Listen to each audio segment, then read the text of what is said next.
अस्सलामुअलैकुम, सुबह खैर। कैसे हैं आप सब लोग? ठीक ठाक हैं, मज़े में हैं, अपनी लाइफ एंजॉय कर रहे हैं। और भाई इस गर्मी में ये सवाल भी करना जो है ना वो अजीब सा लगता है कि अपनी लाइफ एंजॉय कर रहे हैं। लोग ये कहेंगे कि कैसे लाइफ एंजॉय करेंगे, इतनी तो गर्मी है।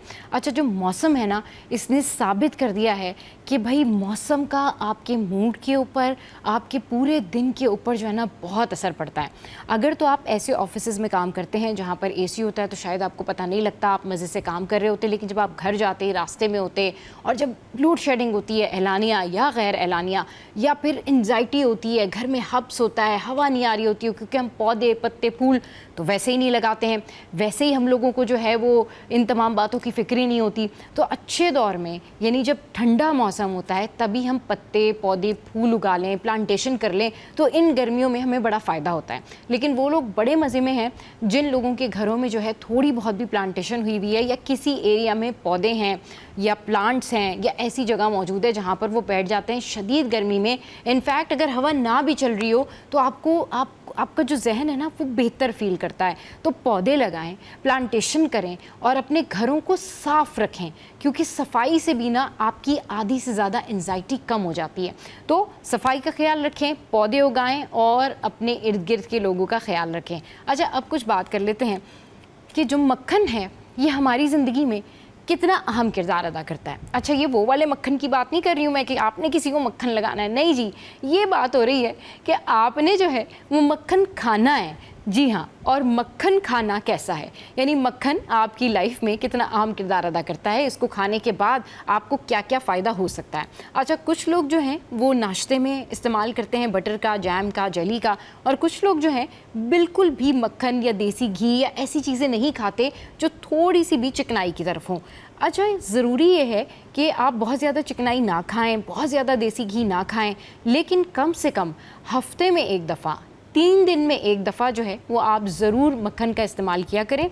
इसके इस्तेमाल से ये होता है कि आपको कब्ज़ की शिकायत नहीं होती। इसके इस्तेमाल से जो है वो ये होता है कि आपकी जो स्किन है, जो उसकी ड्राइनेस है वो कम हो जाती है। जो आप कहते हैं ना कि हमारा जो आई कॉर्निया है या हमारे बॉडी के जो हाथ पैर हैं बहुत ज़्यादा ड्राई हो रहे हैं, तो लोग क्या करते हैं कि कुछ ऐसी खुराकें भी खा रहे होते हैं जो बिल्कुल ही जो है ना, कहना चाहिए कि उनके अंदर घी नहीं होता, ऑयल नहीं होता, बिल्कुल ऑयल फ्री चीज़ें खा रहे होते हैं, जिसकी वजह से उनकी स्किन बहुत ज़्यादा ड्राई हो रही होती है। ठीक है, ड्राइनेस को दूर करने के लिए पानी जो है वो बिल्कुल अहम कंपोनेंट है, लेकिन आप अगर घी खाते हैं, आप अगर मक्खन खाते हैं एक बैलेंस तादाद में, एक बैलेंस डाइट के तौर पे, तो आपको कब्ज़ की शिकायत नहीं होगी, आपको पेट का दर्द नहीं होगा, और आप देखेंगे कि रेगुलर बेसिस के ऊपर आप अपने जो बॉडी है उसके अंदर कुछ चेंजेस फील करेंगे जो कि आपकी स्किन के लिए भी बेहतर है।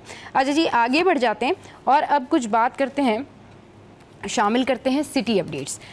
अच्छा, सिटी अपडेट्स में जो है वो मौसम बड़ा शानदार हुआ है, और मौसम शानदार इस तरह से हुआ है कि हब्स है, लेकिन आज सुबह सुबह हवाएं चल रही थी, और ये जो हवाएं चल रही थी ना ये बड़ी ज़बरदस्त हवाएं हैं, और ये ऐसी हवाएं हैं कि ये जो मेरे साथ जो अहमद था ना वो ये कह रहा था कि ये जो तेज़ हवाएं चलती हैं ना ये बारिश को कहीं दूर भगा देती हैं। अब ये जो बहुत तेज़ वाली हवाएं चल रही हैं, गर्द आलूद हवाएं चल रही हैं, इससे आपने बचना भी है, बाहर भी नहीं जाना है, और ख़्याल भी रखना है, आपने ग्लासेस का इस्तेमाल भी करना है, और इन तेज़ हवाओं में आपने मास्क का इस्तेमाल भी करना है, क्योंकि ये जो हवा चल रही है इसके साथ ज़मीन के जो छोटे छोटे पत्थर होते हैं ना वो भी उड़ उड़ कर आ रहे होते हैं। आपकी आँख में कंकर लग सकता है, आपकी सांस की नाली में जो है वो मिट्टी के छोटे छोटे ज़र्रात जा सकते हैं। तो ये जो सीज़न है, जैसे कि कहा जा रहा है मानसून का सीज़न आएगा, फिर ये गर्द आलूद हवाओं का सीज़न है, तो इसमें आपने मास्क का इस्तेमाल जो है वो लाजमी करना है। अच्छा, अब कुछ बात करते हैं और आपको बताते हैं कि जी पाक बहरिया का एक ज़बरदस्त इक़दाम। पाक बहरिया का समंदर में ज़ख्मी भारतीय अमले को बचाने के लिए कामयाब रेस्क्यू ऑपरेशन किया गया। पाक बहरिया का समंदर में ज़ख्मी भारतीय अमले को बचाने के लिए कामयाब रेस्क्यू ऑपरेशन। अमले के ज़ख्मी रुकन को पाकिस्तान मैरीटाइम सिक्योरिटी एजेंसी के ज़रिए हंगामी तिब्बी इमदाद के लिए कराची के अस्पताल भी मुंतकिल किया गया। अच्छा, आगे बढ़ते हैं और मौसम की खबर आपके साथ में शेयर करते हैं। शहर कायद में गर्मी की शिद्दत में जो है वो अब कुछ कमी का सामना है। जैसे भी मैं जिक्र कर रही थी ना कि हवाएँ तो चल रही हैं, गर्मी कुछ कम हुई है, लेकिन हब क्लाउड्स और धूप ना कहीं कहीं ऐसी है, सूरज थोड़ी सी दूर लगता है कि बस थोड़ा सा जो है ना सूरज ने कोई कमी की है अपनी जो उसकी तपिश है। अच्छा जी, शहर में वक्फे वक्फे से तेज़ हवाएं चलने का सिलसिला जारी है। फिर मौजूदा दर्जा हरारत जो है वो 32 सेंटीग्रेड है। अच्छा, ज़्यादा से ज़्यादा जो दर्जा हरारत है वो 35 डिग्री तक जाने का इम्कान है। कम से कम दर्जा हरारत जो है वो 29 डिग्री ग्रेड रहने का इम्कान है। हवा में नमी का जो तनासुब है वो 65% जो है रिकॉर्ड किया गया है। तो ये तो मैंने आपके साथ में शेयर किया मौसम। आज दिन भर मौसम कैसा रहेगा ये जान लेते हैं कि 11 बजे कैसा मौसम रहेगा, 12 बजे क्या सूरत हाल रहेगी और 2 बजे तक मौसम कहाँ तक पहुँचेगा। सो मौसम की सूरत हाल है, 11 बजे है 33 सेंटीग्रेड, 12 बजे है 33 सेंटीग्रेड, 1 बजे है 34 सेंटीग्रेड और 2 बजे है 35 सेंटीग्रेड। और जल्दी से बढ़ते हैं और आपके साथ में जो है वो शेयर करते हैं करेंसी रेट्स। करेंसी रेट्स क्या हैं ये जान लेते हैं। तो जो करेंसी रेट्स हैं वो कुछ इस तरीके से हैं कि करेंसी रेट्स जो हैं वो ऑस्ट्रेलियन डॉलर है 187, कैनेडियन डॉलर हैं 210, इसके अलावा यूरो जो है वो 328 है और कुवैती जो दिनार है वो है 923। अच्छा जी, उसके बाद जो है यूके पाउंड 384 है, सऊदी रियाल 76, उसके बाद स्विस फ्रैंक जो है 338 एंड यूएस डॉलर 285 पर है। तो ये मैंने आपके साथ में शेयर किया कि करेंसी के रेट्स क्या हैं। वेजिटेबल के प्राइस जल्दी से जान लेते हैं। ग्रॉसरी करने आपको जाना होगा तो पहले ज़रा सुनते जाएँ कि कमिश्नर कराची के स्टैटिक रेट हैं वो क्या हैं। तो वेजिटेबल के जो प्राइस हैं वो मैं आपके साथ में शेयर करती हूँ। Here we go now. अच्छा जी, टमाटर जो हैं वो 52 पर है। फिर इसके अलावा जो है आलू जो है 46 पर है। फिर क्या है जी, हमारे पास लहसुन जो है वो 230 पे है। फिर उसके बाद जो है अदरक 575 पर है। उसके बाद जो गाजर है, कैरेट है, वो 81 पर है।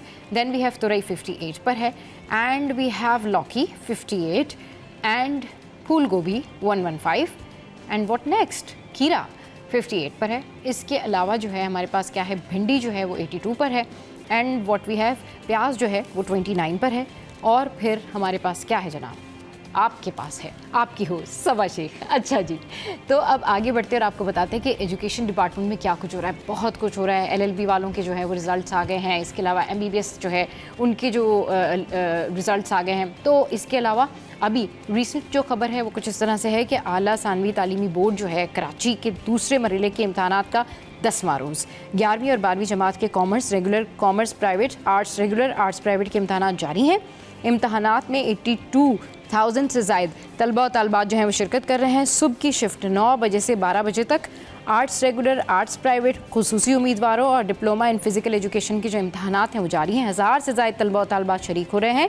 अच्छा जी, आज first year home economics group का उर्दू एडवांस और अरबिक और फ़ारसी का पर्चा जो है वो लिया जाएगा। वही जो एग्ज़ाम का टाइम है वो है 3 घंटे। और फिर इसके अलावा जो है मजमूई तौर पर 26 इम्तहानी मराकज़ को इंतहाई हसास करार दिया गया है। तो ये सूरत हाल है। अब आपके साथ में शेयर करते हैं और आपसे पूछते भी हैं और आपको बताते भी हैं, क्या आपको मिली नगमे आते हैं?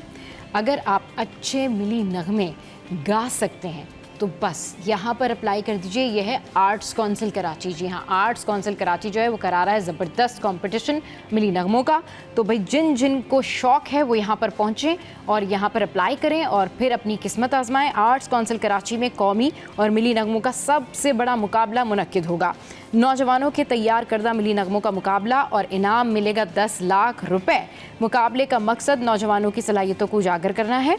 मिली नगमों के ज़रिए हुब्बुल वतनी के जज्बे को फ़रोग़ दिया जाए, सदर आर्ट्स काउंसिल का ऐसा कहना है। इसके अलावा अहमद शाह साहब जो हैं उनका कहना है कि नौजवान तख्लीकारों को अपनी आवाज़, धुन और शायरी दिखाने का मौका मिलेगा।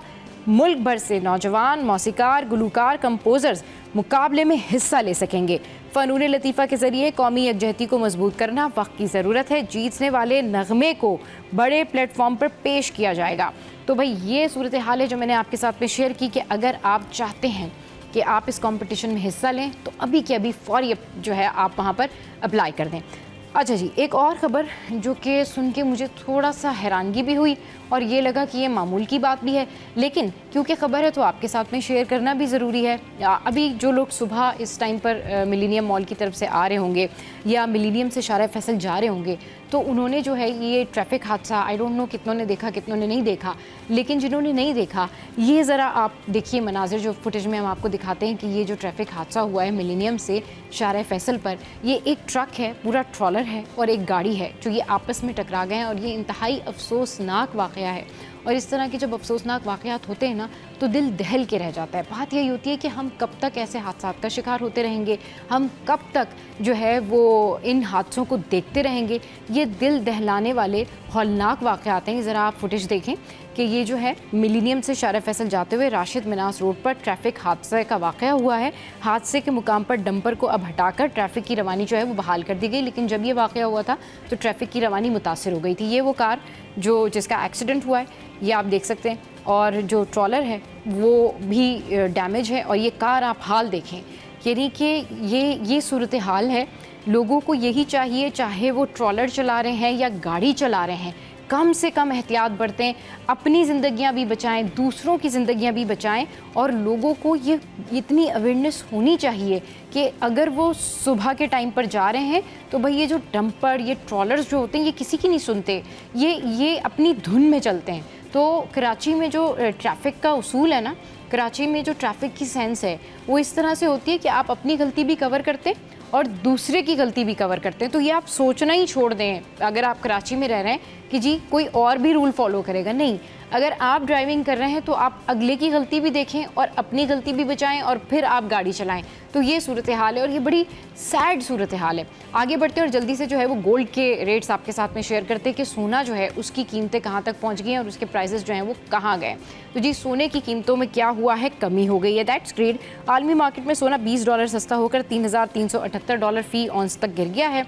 1 तोला सोना 2,245 रुपये सस्ता होकर उसकी जो कीमत है वो 3,59,055 रुपये पर आ गई है। 10 ग्राम सोना जो है वो 1,925 रुपये कम होकर 3,07,831 पर आ गया है। 1 तोला चांदी 22 रुपये इजाफे से 3,878 रुपये पर आ गई है। और फौरी से बढ़ जाते हैं हम दालों की जानिब। और जो दालों के रेट्स हैं वो क्या हैं, सबसे पहले हमारे पास क्या होगी, दाल माश। तो दाल माश के जो प्राइस है वो है जी 385। उसके बाद जो मूंग की दाल के प्राइस हैं वो है 380। फिर उसके बाद जो है मसूर की दाल है 260। फिर उसके बाद दाल चना है 280 और उसके बाद जो काबली चना है वो है 350। तो ये जी सूरत हाल है। अगली खबर जो मैं आपके साथ में शेयर करने जा रही हूँ, ये खबर कुछ अलग सी है, लेकिन हर वक्त का यही मसला है। बिजली नहीं आ रही, पानी नहीं आ रही, गैस नहीं है। बिजली के लिए कितने एहतजाज हो रहे हैं। अभी भी इस वक्त भी अगर आप जाएं तो इलाकों में लोग निकले हुए हैं अपनी मदद आपके तहत जो है वो फ़ोन करे होते के इलेक्ट्रिक को कि भाई कोई बिजली क्यों नहीं आ रही, क्यों लोड शेडिंग है। ये मामला है धाबेजी पंपिंग स्टेशन का, जहाँ मसला हो गया है पानी का। अच्छा जी, अब क्या इशू है कि जो धाबेजी पंपिंग स्टेशन है यहाँ पर बिजली 25 घंटे बाद भी बहाल की गई। धाबेजी पंपिंग स्टेशन पर बिजली की फरहमी जो है वो जारी है। धाबेजी पंपिंग स्टेशन पर इलाकाई फॉल्ट के बायस बिजली की फरहमी में तातुल पेश आया, जो बहाल किया गया। सोचने वाली बात यह है कि 25 घंटे तक यहाँ पर बिजली नहीं थी। आप इमेजिन करें कि 25 घंटे किसी जगह पर बिजली ना होना, शॉर्टफॉल हो जाना, तो कितनी मुश्किल होती होगी। ये जो पूरा पंपिंग स्टेशन है इससे कितनी जो है वो रुकावटें होती होंगी काम में और कितने लोगों को यहाँ पर मुश्किल पेश आती होगी। के इलेक्ट्रिक का अमला फील्ड में मुतारिक है और वाटर बोर्ड के नुमाइंदों से राब्ते में है।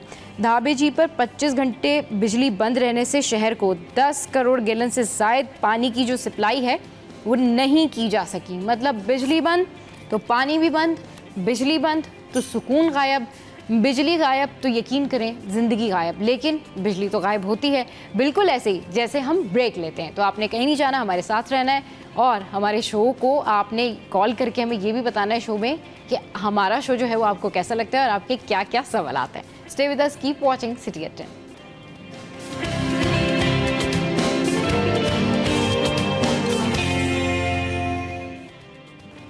Welcome back. तो हमारा जो न्यूज़ सेशन है उसमें आपको कहते हैं खुशामदीद और इस वक्त हमारे साथ मौजूद है महराज भाई और ब्यूरो चीफ कराची अशरफ भाई। Welcome to the show. कैसे हैं आप लोग? ठीक ठाक हैं? गर्मी की शिद्दत में थोड़ी कमी आ गई, ऐसा लग रहा है आप लोगों को? गर्मी के ऊपर सबसे पहले कमेंट चाहिए मुझे कि गर्मी है, नहीं है, कम हो गई है, ज़्यादा हो गई, क्या लग रहा है? फ़र्क तो पड़ा है। रात को जब मैं गैलरी में खड़ा हुआ था, मैं वेस्ट ओपन है तो हवा ऐसी आ रही थी, सब समझ रहे थे कि मैं बाहर हूँ, मैंने नहीं बाहर जाता हूँ। वो मिराज भाई से सबने पूछना शुरू कर दिया तबीयत कैसी है, भाई आप कहाँ हैं? तो हवा ऐसी आ रही थी सीरियस। अब आज भी आते हुए धूल मिट्टी, अभी रास्ते में बहुत हवा चल रही है, मगर हवा चलने से ये हुआ है कि जो गर्मी की जो शिद्दत थी ना वो कम हुई है। सही, गर्मी की शिद्दत जो है वो बिल्कुल कम हुई है। सुबह आते हुए रोजाना पता चलता है आपको गाड़ी में भी। मुझे ऐसा लग रहा था धूप थोड़ी कम हुई है, लेकिन हवा तेज चल रही है। हब्स वैसे ही है, हवा तेज है आज, हवा जो है वो, लेकिन फिर भी बहुत बेहतरी आ गई है, बहुत बेहतरी आ बेहतर। गई जी। गर्मी में कुछ अल्लाह करे ऐसी कुछ बारिश भी हो जाए ना, एक बस बारिश चाहिए अल्लाह ताला, और उसके बाद बस देखें कराची का मौसम कैसे जल्दी से ठीक हो जाएगा। अच्छा जी, एक खबर है जो कि मैं आपके साथ में शेयर कर रही हूँ, यह है ऑनलाइन टैक्सी सर्विस करीम का पाकिस्तान में ऑपरेशन बंद करने का ऐलान। ऑनलाइन जो टैक्सी सर्विस है करीम, उसने पाकिस्तान में 10 साल तक ऑपरेशन जारी रखा है। ऑनलाइन टैक्सी सर्विस करीम ने पाकिस्तान में अपनी राइड हीलिंग सर्विस बंद करने का ऐलान कर दिया है। अच्छा, इसके ऊपर मजीद जो इसकी इनसाइड स्टोरी है वो जानते हैं अशरफ भाई से। अशरफ भाई, करीम ने 10 साल बाद अपना ऑपरेशन बंद कर दिया, क्या इनसाइड स्टोरी है, क्या वजूहत बताई गई हैं? जी सब बहुत सारी मुश्किलात होती हैं। जब ये आई थी ऑनलाइन टैक्सी तो सीरियस बहुत खुश हुई थी यहाँ की आवाम। 10 साल ये करीम ऑनलाइन सर्विस, हम ऐप पे आप बुक करते थे, करीम करीम हर जगह देखिए करीम चलता था। एयरपोर्ट से निकले तो करीम, आप रेलवे स्टेशन से करीम। तो ये स्टार्टअप आया था एक, और बड़ी इन्वेस्टमेंट थी, लोगों को नौकरियां मिली, लोगों ने अपनी गाड़ियां लेके लगाई, कुछ लोगों ने तो अपनी गाड़ियां लीज पे लेके करीम पे लगा दी थी। सही। क्योंकि अगर हम पूरे मुल्क को छोड़ के सिर्फ कराची की बात करें, कराची मेगा सिटी है, मेगा सिटी है, और यहाँ पे अगर ट्रांसपोर्ट की अगर बात करें हम, तो हम ट्रांसपोर्ट में जाएं तो पब्लिक ट्रांसपोर्ट ना होने के बराबर है। सही। नियर अबाउट जो सर्वे आया था वर्ल्ड बैंक का, एशियन डेवलपमेंट बैंक का, जो शहर रिहाइश के काबिल है या नहीं है, उसमें भी कहा था 5000 बसें चाहिए। सही। 5000 बसें। फिर उसके बाद उन लोगों ने, वो लोग भी सर्वे करते हैं, स्टार्टअप जो होता है कि स्मॉल बिजनेस स्टार्ट करें, तो उन्होंने आके जब सर्वे किया उन्होंने देखा कि भाई ट्रांसपोर्टेशन मोड बहुत अच्छी है।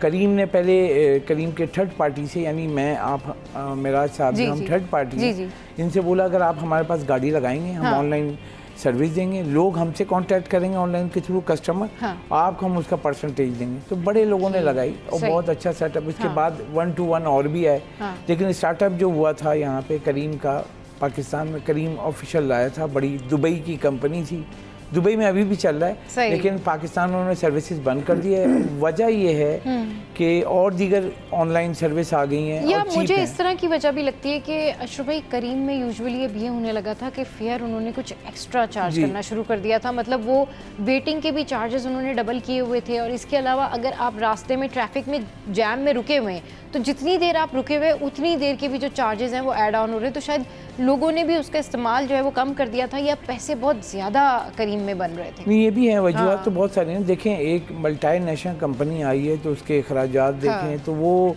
क्योंकि मैं अगर करीम का कैप्टन कहलाता था, जो ड्राइवर होता था, तो उसको उसकी परसेंटेज यानी कमीशन मिलती थी। अब उसमें यह है कि जब कॉस्ट बढ़ रही थी तो इनको लाइसेंसिंग का हुआ, बाकी सारी रजिस्ट्रेशन की हुई, तो कॉस्ट बढ़ती गई ना। तो कॉस्ट किससे लेगा वो? सारिफ से।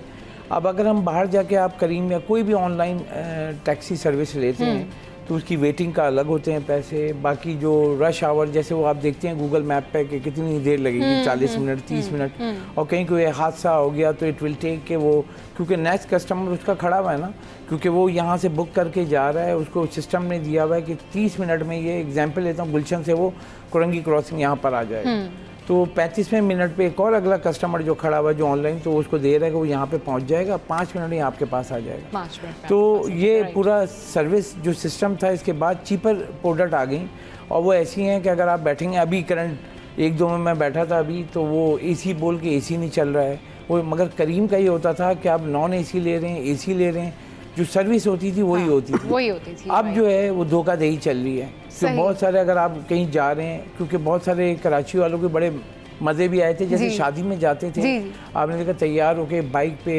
मतलब 4 बच्चे हैं, मियाँ बीवी, तो वो करीम फ़ौरन से ऑनलाइन मोबाइल पर करते थे, करीम आती थी, आप शादी में चले जाते थे। मगर अब क्या हो गया है कि आप तैयार होके आए, जो गाड़ी बुक करते हैं, जो दूसरी ऑनलाइन चीपर जो है, वो आके धोखा दे दी, AC वाली गाड़ी वो AC वाली नहीं होती, मेरा मतलब वो ये है कि एक था स्टार्टअप, और यकीन करें बड़ी इन्वेस्टमेंट आई थी, और करीम का नाम अगर हम देखा जाए पूरे पाकिस्तान में बहुत तेज़ी से फैला था।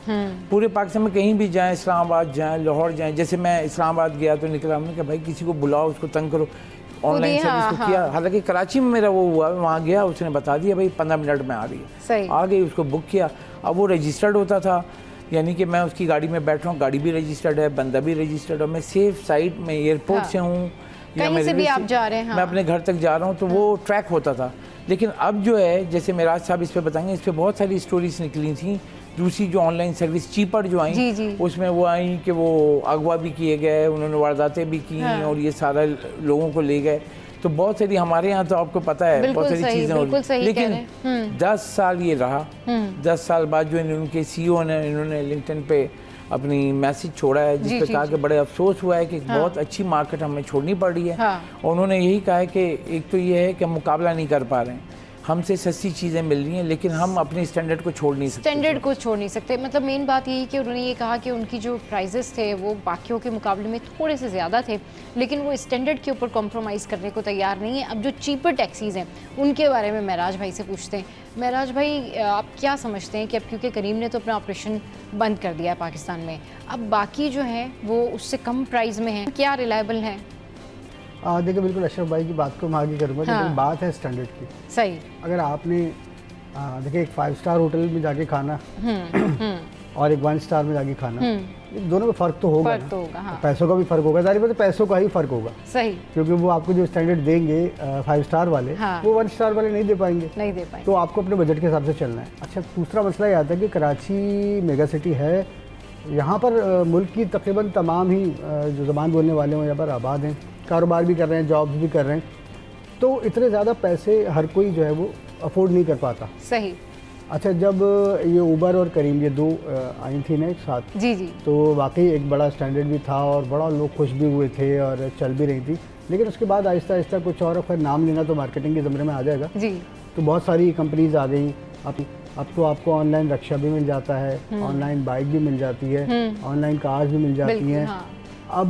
अब तो लोग उससे ऊपर ग्रॉसरी की जो करने के लिए सूरत-ए-हाल भी है, उन्होंने अब आप जो है उससे ना वो ऊपर की ऐप्स सूरत हाल है दी। जी। हाँ। इससे ऊपर कैटेगरी चली गई है। अब आपको ऑनलाइन करने की जरूरत नहीं है, आप अपने घर से करीब स्टॉप पे जाएंगे, वो बाइक वाले वैसे ही खड़े होंगे, ओह। आप उनसे डायरेक्ट डील करें, कहीं ऑनलाइन जाने की जरूरत नहीं है। और अच्छा, वो डायरेक्ट डीलिंग भी हो जाती है। रजिस्टर्ड होने की जरूरत ही नहीं है ना, कहीं कहीं सही। टैक्स कटेगा, कहीं कोई मसला होगा, वो डायरेक्ट आपको ले जाते सही। हैं। लेकिन उसमें हमने ये देखा कि जैसे आपने ग्रोसरी का जिक्र किया, कुछ लोगों ने सामान मंगवाया, तो हमें ये बीच में ऐसे ही शिकायत भी मौसूल हुई कि सामान चला जहाँ से उन्होंने पिक किया, उसके बाद सामान रास्ते में से गायब हो गया। FIR दर्ज हुई, मुकदमे हुए, कई चीज़ें हमने देखी कराची के मुख्तलिफ थानों में ऐसे वाक़यात पेश आए। अच्छा, इस तरह जो ये चीपेस्ट रेट वाली जो अब जो ऑनलाइन कैब्स हैं जी, इनका भी ये मामला हुआ कि आपने एक गाड़ी कर ली, आपने सोचा कि चलो यार मैं AC में बैठ के सुकून से जाऊंगा, सही। और जब आप बैठे तो उसने बैठ के आपको बता देगी जी AC तो ख़राब है, AC तो खराब, मिस कमिटमेंट करना शुरू कर दिया। हाँ, आपने बोला यार आपने तो उसमें लिखा हुआ था, कहता है भाई मेरा तो मसला है, आप प्लीज़ ज़रा मैनेज कर लें, मैनेज वो कर लें। लें। हाँ, हाँ, उसने आपसे लड़ाई झगड़ा नहीं किया, हाँ। लेकिन बहाने बनाकर आपको उसने AC जो है अपना नहीं चलाया। फिर आपने वही शीशे उस तरह से उतारे गर्मी में, वही हवा खाते हुए, बाल बिखराते हुए जो है, जैसे कि शादी में जा रहे हैं। और खासतौर पर खवातीन का मसला ज्यादा होता है ना कि भाई बाल बनवाए हुए उन्होंने, हवा लग रही है, हेयर डू कराया भाई, किसी पार्टी में जा रहे, किसी जगह पे जा रहे, लंबा खर्चा करवाया अपने शौहरे नामदार का, और उसके बाद गाड़ी में बैठने के बाद वो बाल उड़ गए, तो देखिए दोनों को गुस्सा आएगा ना इसमें, मूड खराब होगा, और मूड खराब होगा और आप शादी में जा रहे हैं तो मतलब कैसे मैनेज करेंगे। तो बहुत सारे इस तरह के मसाइल है, लेकिन हमारे यहाँ प्रॉब्लम कह लें इसको या आसानी कह लें, चीप रेट वाली चीज़ें जो हैं ज़्यादा चल पाती हैं, क्योंकि जाहिर सी बात है यहाँ पर जो महंगाई का रेशो और फिर कमाई मसला सारा ये ना कि कम हमारे है, यहाँ सस्ती चीज़ें मिल तो जाती हैं, लेकिन ना उनकी क्वालिटी होती है और ना वो फिर वो लॉन्ग टर्म होती हैं। बात वही होती है कि ठीक है, अब जो बाकी सर्विसेज हैं वो भी हैं, लेकिन क्या वो रिलायबल हैं, ये एक बड़ा क्वेश्चन है। चलिए जी आगे बढ़ते हैं और जो हमारी अगली जो न्यूज़ है, हमारा जो अगला टॉपिक है उसकी जाने पड़ते हैं। अच्छा, ये टॉपिक कुछ इस तरीके से है कि सिटी 21 हमें जिस तरह से खबरें देता है और उसके ऊपर एक्शन होता है, दैट्स रियली ग्रेट। अभी भी सिटी 21 ने जो है वो जिन्ना हॉस्पिटल के लिए एक खबर ब्रेक की, जिसके बाद जो है वो जिन्ना हॉस्पिटल की जो इंतज़ामिया थी उन्होंने एक्शन लिया, इंतज़ामिया हरकत में आई, and it is all about बिजली की तारें। वहाँ पर क्या हो रहा था जिन्ना हॉस्पिटल में, ये मनाजिर भी आप देख सकते हैं कि जिन्ना हॉस्पिटल में बिजली चोरी की जा रही थी। फिर सिटी 21 न्यूज़ की खबर पर जिन्ना अस्पताल की इंतज़ामिया ने किया बड़ा एक्शन। जिन्ना अस्पताल से करीबी आबादी को जाने वाली बिजली की तारों को काटने का सिलसिला शुरू कर दिया। Deputy director security doctor Adeel Sammo की निगरानी में दर्जनों बिजली की तारें जो हैं वो काटी गईं। कुंडा माफिया के टेलीफोन और दीगर तारों के ज़रिए कुंडे भी यहाँ पर लगे हुए थे। इंतज़ामिया ने बिजली के कुंडे काट कर तारें अपनी तहवील में ले ली। जिन्ना अस्पताल की सरकारी बिजली करीबी आबादी को माहाना वसूली की बुनियाद पर मुंतकिल की जा रही थी। मतलब आप ये सोचेंगे ये बिजली भी जो है वो मतलब आपस में ही उसके ऊपर भी पैसे लिए जा रहे हैं क्या? मतलब मैं तो इसके ऊपर बस अशरफ भाई आपसे ही फ़ौरन से ही आपसे मैं पूछना चाहूँगी, ये क्या है ये? मतलब ये हम किस तरफ जा रहे हैं, हम किस तरह की कौम है? मतलब वो बिजली भी उन्होंने बेचना शुरू कर दी कि ठीक है ऐसे कर लें जोड़ मिनी के इलेक्ट्रिक बना दिया। हाँ, उन्होंने मिनी की खुद इलेक्ट्रिक कराची में। खुद उन्होंने ये मिनी की इलेक्ट्रिक बना दिया। This is really sad. नहीं, सीरियस कंसर्न है कि जिना हॉस्पिटल है उसमें सरकार जो है वो गरीबों के लिए वो सारी सहूलत देती है। वहाँ पे जो लोग हैं यकीनी तौर पे इन्हीं की अमला मिला हुआ होगा और उन्होंने फिर जो पीछे रिहाइश है उनको दिया है और महाना सबसे बांध लिया कि वो अपना ही मिनी के इलेक्ट्रिक बना लिया।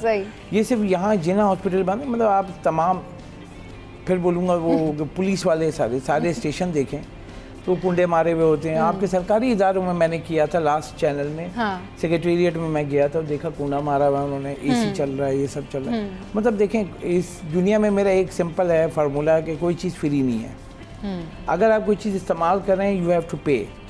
तो जब ये है सिस्टम तो आप अगर नहीं करो आप इस्तेमाल तो नहीं देना पड़ेगा। अब चोरी कर रहे हो तो चोरी के जन्म में तो ये है कि आपके ऊपर तो केस बनना चाहिए। अब ये वाला है, अब आप ये देखें जिस तरीके से वायर निकाले, मैं देख रहा था कि इलेक्ट्रिक इक्विपमेंट में अगर आप जब भी कोई ऐसी चीज़ करते हैं एक्स्ट्रा कंसर्न होता है आग लगने का। अब आप सोचें जिना हॉस्पिटल है वहाँ कौन है, वहाँ पे खाना खाने तो नहीं आए होंगे ना, बीमार लोग होंगे, बिस्तर पे लेटे होंगे, खुदा न खास्ता आग लग जाए शॉर्ट सर्किट से तो मरीज कैसे जाएंगे। हमारे यहाँ माशाल्लाह से जो इमरजेंसी सर्विस है या तो बंदा बच जाएगा या। बिल्कुल सही कह रहे हैं। चलिए जी इसके ऊपर होगी बात, लेकिन एक ब्रेक के बाद हमारे साथ रहिए।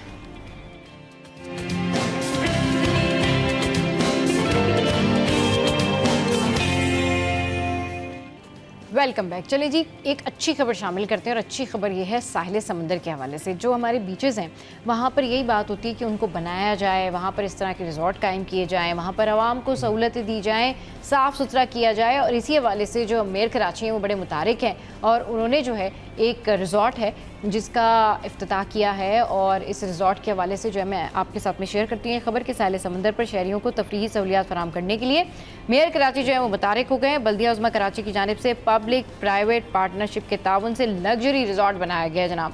टर्टल बीच पर बनाए गए रिज़ॉर्ट को हफ्ते से शहरियों के लिए खोल दिया जाएगा। तो जनाब ये खबर है और ये खबर कुछ इस तरीके से है कि जो सैटरडे को लोग जाना चाहते हैं उनके लिए जो है ये खोल दिया जाएगा। और मेयर कराची ने 20 लग्जरी रिज़ॉर्ट की वीडियो जो है वो ट्वीट कर दी। रिज़ॉर्ट में स्विमिंग पूल, गेमिंग और रूम और दीगर सहूलियात भी जो है वो मौजूद हैं और उनका यही कहना है कि हमारा टारगेट है कराची के शहरियों को सहूलियात फराहम करना। तो जनाब this is really very good news. अच्छा ये बताएं अभी पढ़ते हुए आप मुझे क्यों देख रही हैं? अब ये मैं आपको शो के बाद बताऊंगी।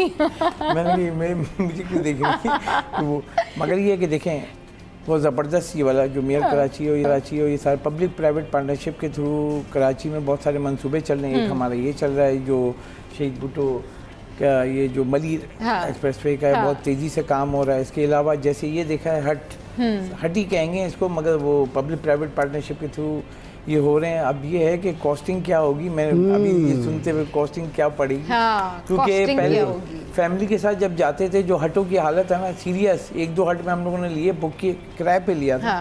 थोड़ी देर बैठे तो जो नहीं पानी से वो ऐसा लग रहा था ना कि लकड़ी का बना हुआ था। मैंने कहा गिर ना जाए तो, मगर ये वाला देख के आप देखें खूबसूरत ज़बरदस्त रिज़ॉर्ट ऐसे होंगे सर। मतलब लेकिन सोचने वाली बात है कि चले ऐसी चीज़ें बने, ये बड़ी पॉजिटिव बात है क्योंकि लोगों के पास तफरीह के वैसे ही बड़े कम मकामात हैं। अगर वो जा भी रहे होते तो ये सोच रहे होते स्टे कहाँ करेंगे, मतलब फैमिली कहाँ रुकेगी। अगर उन्हें 5 घंटे 6 घंटे भी स्पेंड करने हैं, अगर वो समर वेकेशंस के ऊपर या समर में कहीं पिकनिक के लिए जा रहे हैं, तो कोई जगह तो ऐसी होती है जहाँ पर वो स्टे करें, अपनी चीज़ें रखें और उसके बाद फिर आप एंजॉय करने के लिए जो है वो जा रहे होते। तो ये भाई ये बड़ी अच्छी खबर है क्योंकि ये है टर्टल बीच के ऊपर और ये रिजॉर्ट बनाया उन्होंने और इसके अंदर तमाम तर सहूलियात हैं।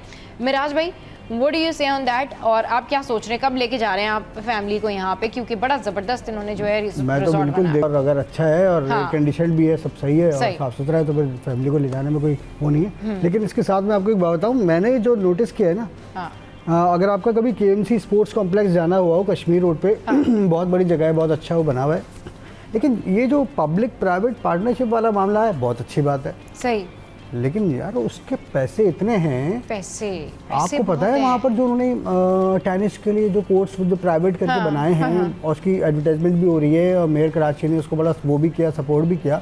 तो भाई पैसे तो देखो, वहाँ आप जा रहे हैं तो वो बोल रहे जी 3,000 रुपये घंटा, मतलब प्ले करने का जी। अब उसमें उनकी ये तो कह रहे हैं कि हाँ। आप चाहे 4 लोग मिलके ले लें, 4 लोग खेलेंगे ना, 2 इधर 2 इधर, या 3-3 भी 6 भी खेल सकते हैं उसमें, टेनिस में ये भी है। तो आप 6 मिलके ले लें तो आपको कम पड़ेगा। लेकिन आप सोचें तो सही, 3,000 रुपये पर आवर उसका रेट सुने आप।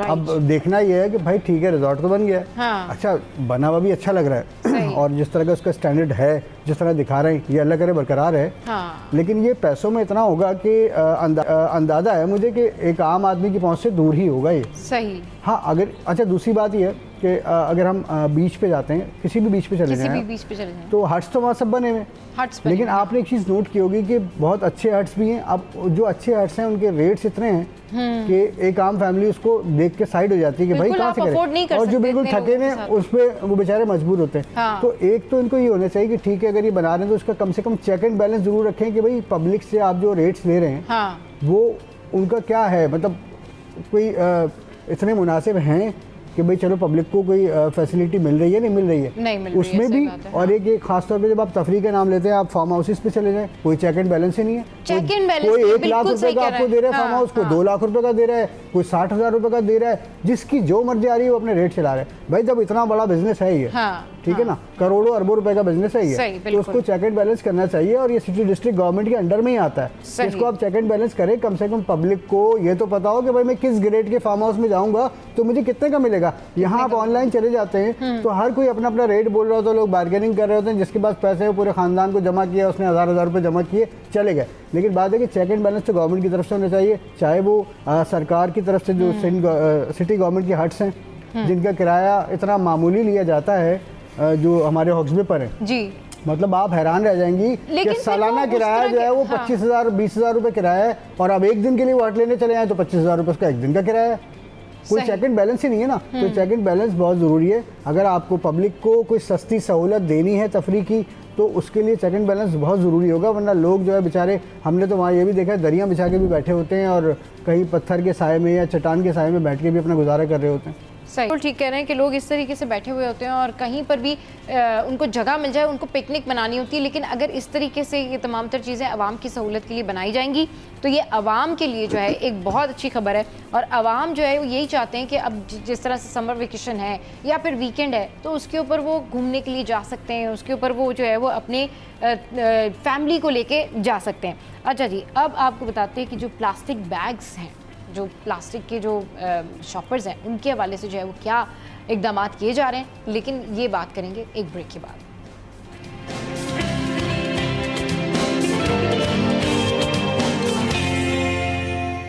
Welcome back. तो मेयर कराची ने महकमा एंटी इंक्रोचमेंट को प्लास्टिक की थैलियों पर पाबंदी के फैसले पर अमल दरामद करवाने का टास्क जो है वो दे दिया है। लियारी के ये मुख्तलिफ इलाके हैं जहाँ पर प्लास्टिक की थैलियों के खिलाफ क्रैक डाउन जारी है।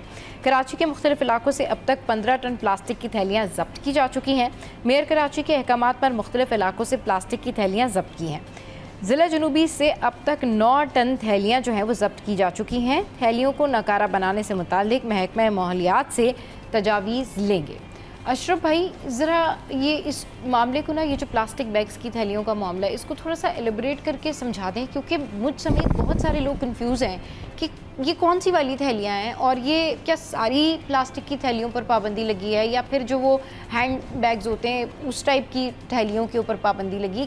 क्या किस तरह की थैलियाँ हैं, ये क्या है एक्चुअल खबर? देखिए, जो नॉर्मल जो प्लास्टिक बैग जो हम थैली लेते हैं, कोई भी सामान लेते हैं, दुकानदार देता है, तो एक उसकी जो जो उसके वेटेज होता है वो, क्योंकि वो अगर आप ज़मीन में भी डाल दें ना तो 10 साल 20 साल बाद भी निकालें तो वो डिज़ोल्व नहीं होती है। तो इसमें एक डिज़ोल्व वाली आती है जो इसकी होती है, उसके साथ मैं अभी वही निकाल रहा था जी। माहौल दोस्त मुतबादिल बैग्स की इजाज़त है, जिसमें कपड़े के बैग्स हो गए, जूट के बैग हो गए, जैसे जूट के पुराने ज़माने में नहीं होते थे, कोई हाथ से बुने हुए जो होते थे जी। तो उससे ये होगा कि माहौल दोस्त होंगे, क्योंकि आपने एक दफ़ा इस्तेमाल करके फेंका नहीं, वो बार बार इस्तेमाल हो सकता है। जैसे घर में आपने अम्मी बना के, जैसे मैं पहले दे दिया कि इसमें से लेकर आ जाना।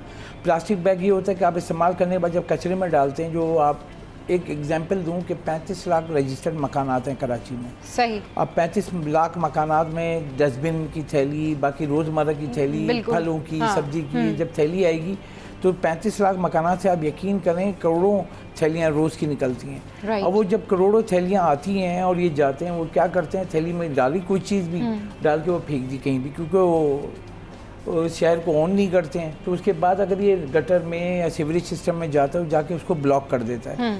अब ये है कि उनका ये है कि माहौल दोस्त जो थैलियाँ जिसमें कपड़े के या जूट के बैग होते हैं, अगर आपने कपड़े का बैग ले लिया, एक दफ़ा आपने बना लिया 5 किलो का एक वज़न के हिसाब से, उसमें फिर लेके गए चीज़ें ली, रखी घर में दी, वो घर में ही रख दिया, दोबारा गए सामान लेने तो फिर कपड़े का बैग या जूट का बैग लेके चले। प्लास्टिक बैग जो है माहौल दोस्त नहीं है, क्योंकि ये इन्वायरमेंट को बहुत ख़राब कर रहे हैं, माहौलियात को ख़राब कर रहे हैं। क्योंकि जब कचरा जमा होता है तो आपने देखा होगा लोग कचरा जमा करके आग लगा देते हैं। आप यकीन करें इतना डेंजरस है ये, इससे कैंसर हो सकता है। क्योंकि जो प्लास्टिक ये यूज़ करते हैं ना, कोई इम्पोर्टेड प्लास्टिक नहीं है, वेस्ट होता है। जो प्लास्टिक की बोतलें होती हैं, दूसरी बोतलें होती हैं, ऑयल की कैन की बोतलें होती हैं, ये सब जाके उसको क्रैश करते हैं। क्रैश करने के बाद वो जमा होता है, उसका दाना फिर जाते हैं ये उसमें प्लास्टिक मोल्डिंग में डालते हैं, फिर प्लास्टिक बैग बनते हैं। तो अगर आप रिसाइकिल नहीं है ये, तो आपकी सेहत के लिए इंतहाई ख़तरनाक होता है कि कैंसर भी हो जाता है। क्योंकि जब ये जलाते हैं ना तो इतने ख़तरनाक मॉलिक्यूल्स इससे निकलते हैं कि अगर आप खड़े हों तो आप सांस भी नहीं ले सकते हैं। अमूमी तौर पे देखा होगा जब कचरा जल रहा होता है तो उसके साथ जो है आपको स्मेल आ रही होती है ना, उसी तरह आप खांसने लगते हैं। तो वो आपके जो ऑक्सीजन जो है वो जला रही होती है, तो आपका कार्बोहाइड्रेट और दीगर जो है ख़तरनाक वो आपकी अटैक करते हैं। जिसको सांस वाले जैसे मुझे है तो मैं फ़ौरन से इनहेलर ले लूँगा या वो करूँगा। अगर मुझे टाइम पे इनहेलर नहीं मिला तो मैं तो बिल्कुल ही चला जाऊँगा। मेन ये है कि हम कराची में जो ये मेयर कराची या KMC ने ये फ़ैसला किया है, ये है कि सबसे पहली वजह ये है कि 35 लाख मकानात हैं, 35 एक थैली भी अगर लगाएं ना तो 35 लाख थैलियाँ बनती हैं। मगर आप देखें, मैं अगर जाता हूँ सब्ज़ी ली थैली, गोश्त लिया थैली, दूध दही लिया थैली, वो थैली ला के निकाल के क्या करते हैं, कुछ और कचरा डालते हैं, फेंक देते हैं। अब वो जब जमा होता है और कचरे वाला क्या करता है, जमा करके आग लगा देता है, वो जलती रहती है। इतना डेंजरस है हमारे लिए तो है ही, लेकिन हमारे बच्चों के लिए, क्योंकि उससे इतनी बीमारियाँ होती हैं।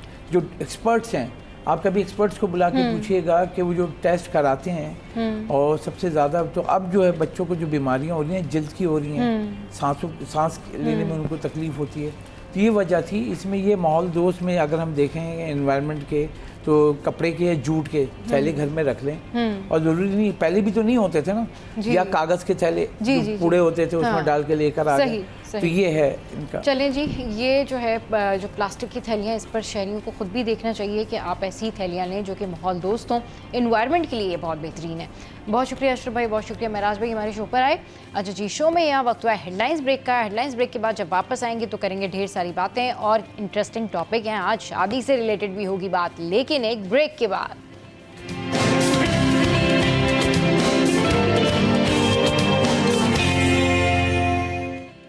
Welcome back. गर्मी है ज़्यादा, लोग हैं परेशान और स्किन के मसले हैं ढेर सारे, और ऐसे में शादियां भी जिन लोगों के घरों में हो रही हैं वो कैसे अपनी स्किन केयर करें, चंद सेकंड में, चंद दिनों में, चंद लम्हों में उनको कैसे अच्छी टिप्स पता चले और उनका रंग जो है वो गोरा हो जाए, कौन सी वाइटनिंग क्रीम होती है, कौन सा ऐसा ट्रीटमेंट होता है, इस पर बात करने के लिए आज हमारे साथ है उम्मे राहिल। अस्सलाम वालेकुम, वेलकम टू द शो। कैसे हैं आप? थैंक यू, अल्लाह का शुक्र। आप कैसे हो? मैं बिल्कुल ठीक ठाक। उम्मे राहिल हमारे साथ हैं। आप लोग अगर हमें कॉल करना चाहें और आप कोई मसला पूछना चाहें तो आप भी डेफिनेटली उम्मे राहिल से पूछ सकते हैं। उम्मे राहिल, मसला कॉमन है लेकिन मसला बड़ा संगीन है, गोरा कैसे हो सकते हैं, स्किन वाइटनिंग के लिए क्या करना चाहिए? देखो, सबसे पहले तो उन्होंने कहा कि चंद सेकंड, चंद लम्हे, चंद दिन, उसके हिसाब से अच्छा मेकअप कर सकते हैं। यस, बिल्कुल भी नहीं कर सकते, इसलिए कि इसके ऊपर कभी जाना भी नहीं चाहिए। सही। अगर वाकई स्किन का कोई इशू है, कोई भी प्रॉब्लम हो सकती है, वक्त के साथ आ जाती है और सब कुछ होता है। सही। तो उन सब का इलाज मौजूद है, लेकिन वो चंद दिनों में नहीं हो सकता। सही। आप अगर जो होम रेमेडीज़ होता है हम उसकी भी बात करें तो वो भी रिज़ल्ट देती हैं, लेकिन वो भी कुछ टाइम लेंगे। उसके बाद हम अगर प्रोडक्ट्स की बात करें, आपके क्रीम्स हैं, सीरम्स हैं, बहुत सारी अच्छी चीज़ें, वो भी रिजल्ट देंगे, वो कुछ महीने में देंगे। फिर अब हम आते हैं ट्रीटमेंट्स के ऊपर। तो ट्रीटमेंट्स बेतहाशा हैं। आपको पता है कि दुनिया मतलब लातादाद बेशुमार ट्रीटमेंट्स हैं कि कुछ तो कॉमन भी नहीं हुए। कॉमन भी नहीं हुआ, सही अच्छा, बात। उसमें भी ऐसा है कि आपको पता होना चाहिए कि टाइम कितना लगाना है। अब हम चंद लम्हों से शुरू करते हैं। पहली चीज़ ये चंद लम्हों में तो ये होता है कि जी आपने जस्ट मेकअप किया, अच्छी सी बीबी क्रीम लगा ली है, सन ब्लॉक ज़रूर लगाना है, आप फ्रेश हो गए। चंद लम्हों के लिए भी, चंद महीनों के लिए भी या चंद दिनों के लिए पानी का पीना सबसे इम्पोर्टेंट है। पानी का इंटेक नहीं है कुछ नहीं हो सकता। सेकंड, अपनी स्किन का केयर करना, लाइक उसमें सिर्फ ये नहीं कि अच्छी प्रोडक्ट यूज़ करें, हाँ। उसकी क्लेंजिंग करना, उसको किसी भी चीज़ के लिए प्रेप करना, तैयार करना, उसका ख्याल रखना, सनस्क्रीन है, सन ब्लॉक है, ये लगाना बहुत इंपॉर्टेंट है। सनब्लॉक इन सब के बगैर आप दुनिया की कीमती चीज़ लगा लेंगे, 10 लाख की भी क्रीम उठा के लगा लेंगे ना, वो भी आपको रिजल्ट नहीं देगी। सही। रिजल्ट आपको वही चीज़ देगी जब आपकी स्किन प्रेप है और आपकी बॉडी भी प्रेप है, क्योंकि आप खाना भी अच्छा खा रहे हैं और विटामिन भी ले रहे हैं। बिल्कुल सही कह रहे हैं। मतलब सिर्फ आप फाका कर रहे हैं, डाइट कर रहे हैं, कुछ नहीं कर रहे और हैं, जो लोग डाइट कर रहे होते हैं मेराइल, वैसे ही उनकी स्किन कितनी खराब हो डल जाती हो है, जाती बिल्कुल है। डल हो अच्छा, उसमें जाती है। कोई हाँ, मसला डाइट कर सकते हैं। हाँ। डाइट का मतलब फाका नहीं होता है। सही। हाँ। डाइट कीजिए। डाइट का मतलब है कि आपने पोर्शंस देखने हैं, आपने अपना देखने के कार्ब्स कितने ले रहे हैं, प्रोटीन कितना ले रहे कितना हैं, ले रहे हैं। आपने कैलकुलेटेड डाइट लेनी है। कैलकुलेटेड डाइट लेनी है, बिल्कुल सही कह रही हैं। अच्छा, अभी जो बहुत सारे हमारे पास जो मसले आते हैं ना, जो हमें लोग बोल रहे होते हैं कि हमें ये इशू है, ये इशू है, इनमें सबसे बड़ा इशू ये है कि टैन स्किन को जो है वो कैसे फेयर किया जाए, स्किन की जो हेल्थ है, यानी हेल्दी स्किन जो है वो कैसे आ सकती है, क्योंकि बहुत सारे ऐसे लोग होते हैं ना जिनकी स्किन ख़राब हो जाती है, वो ऐसा लगता है कि अनसरफेस्ड है, बिल्कुल खुरदरी सी, उसका क्या इलाज किया? अच्छा देखो, पहली चीज़ ये है कि जैसे अभी हमने बात की कि स्किन को तैयार करना है, खाना पीना सब कुछ हो गया। हाँ, आजकल ये सब चीज़ें, सोशल मीडिया इतना आम चल रहा है, हर जिसके घर में खाने को नहीं है उसके हाथ में भी मोबाइल मौजूद है। अच्छा जी, उसने भूख में भी स्क्रॉल करते रहना। होता क्या है कि टिकटॉक इस्तेमाल हो रहा है, सोशल मीडिया सब इस्तेमाल हो रहा है। हमारी बच्चियाँ, बच्चे भी हैं, बच्चियाँ भी जिस तरह से केमिकल का यूज़ करने लग गई हैं, उसमें डिफरेंट रेटिनॉइड्स हो गए हैं, डिफरेंट एसिड्स हो गए हैं, सीरम्स हो गए हैं, जो कि उनकी ज़रूरत नहीं है, उसका यूज़ का तरीका होता है, उससे उनकी स्किन हो जाती है डैमेज। वो इसके ऊपर तो आ रही हैं। अब जब तक हमारे माशाल्लाह इन्फ्लुएंसर जो है उनको अवेयर करेंगे, पढ़ाएंगे, लिखाएंगे, तो शायद वो दूसरी चीज़ पे आएंगे। पहले इन चीज़ों को अवॉइड करना है और स्किन बैरियर का ख्याल रखना है। सही। देखिए, ये सबसे इंपॉर्टेंट इसलिए मैं इसके ऊपर अब आ गई हूँ कि हम इतनी चीज़ें लगाते हैं कि स्किन को घिस देते हैं, सही, बिल्कुल तबाह हो जाती है स्किन तबाह वो हो जाती है। इतनी सी लाइट भी बर्दाश्त नहीं कर सकती। स्किन बैरियर क्रीम्स आती हैं, हाँ। स्किन बैरियर लोशंस आते हैं। स्किन बैरियर का मतलब ये है कि आपके स्किन का हेल्दी होना ज़रूरी है। हेल्दी होना बड़ा ज़रूरी हम है। क्रीम्स लगा लगा उसको पतला कर चुके हैं। घर में स्किन बैरियर क्या है, कौन सी चीज़ है? सबसे पहले एलोवेरा जेल। अच्छा, हल्दी सही। के साथ एलोवेरा जेल आप रात को लगाना शुरू करें। कितनी पतली स्किन हो गई है, कितनी डैमेज स्किन है, आपका स्किन बैरियर मतलब रिकवर होना शुरू हो जाएगा। तैयार क्रीम्स बहुत अच्छी मिल जाती हैं। स्किन बैरियर रिपेयर क्रीम्स होती हैं, वो रिपेयर क्रीम्स वो ज़रूर लगाइए जिनकी स्किन डैमेज है। अब स्किन टैनिंग को सही करने के लिए अखरोट घर में आराम से मिल जाते हैं। 1 से 2 दाने मतलब अखरोट ले लिया आपने। जो टी वाइटनर होता है, पाउडर जो होता है, वो आपने लिया 1 स्पून। उसके साथ कड़वे बादाम 1 स्पून लिया है आपने, और संदल, रेड संदल, इन चारों का आपने पाउडर बना के रख लिया। सिर्फ आपने रोज़ाना ज़रा सा पाउडर लिया है, उसमें दूध मिलाया है, कच्चा पक्का जो भी दूध मिलाना है, बस दूध मिलाना है। अच्छा। उसके बाद दूध मिला के उसको फेस पे लगाना है। फेस पे लगा के आपने उसको आधे घंटे के लिए छोड़ दिया है। देन उसको अगर रात को लगा रहे हैं तो उसको थोड़ा सा ड्राई मतलब रगड़ के झाड़ के ऐसे सो जाइए। और दिन में लगा रहे हैं तो उसको वॉश कर लीजिए। जिनकी स्किन बहुत ज़्यादा ख़राब हो गई तो वो रात को लगा लें, थोड़ा दूध ज़्यादा उसमें मिला लें, थोड़ा सा या उसमें थोड़ा सा विटामिन ई डाल लें ताकि स्किन पे ड्राइनेस ना आए। और वो सुबह वॉश कर लें, 1 वीक कर लें। राइट। तो इंशाल्लाह टैनिंग उनकी बिल्कुल ठीक हो जाएगी। स्किन बहुत ग्लो करने लगेगी, लेकिन उसमें बहुत ज़्यादा रगड़ाई नहीं करनी है।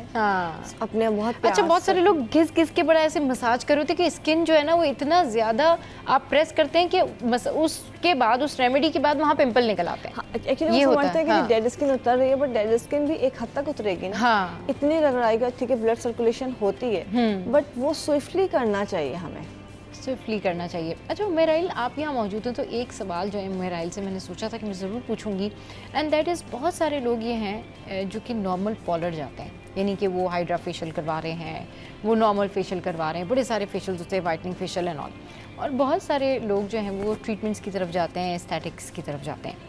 तो व्हाट डू यू थिंक कि जो लोग अभी स्टिल सलून्स का रुख करते हैं और फेशियल्स वगैरह ले रहे होते हैं, क्या वो स्टिल अब जो ये टेक्नोलॉजी आई है हमारे पास ट्रीटमेंट की, इसमें बेनिफिशियल है, फ़ायदा होता है उनको ये मसाज कराने का? क्योंकि बहुत सारे ऐसे डॉक्टर्स हैं और बहुत सारी स्किन की स्पेशलिस्ट ऐसी हैं जो कि कहते हैं फेशियल नहीं कराना चाहिए। देखिए फेशियल ज़रूर कराना चाहिए। अच्छा। कोई मुज़ायका नहीं है। हाँ। आज भी फेशियल सैलून मार्केट जो है एस्थेटिक से ज़्यादा डिमांड रखती है। अच्छा, ठीक है, सही। एस्थेटिक लोगों ने समझ लिया कि जी 4 मशीनें रख लो तो एस्थेटिक क्लिनिक बन जाएगा, ऐसा नहीं होता है। सही। मशीन को यूज़ करना, हाँ।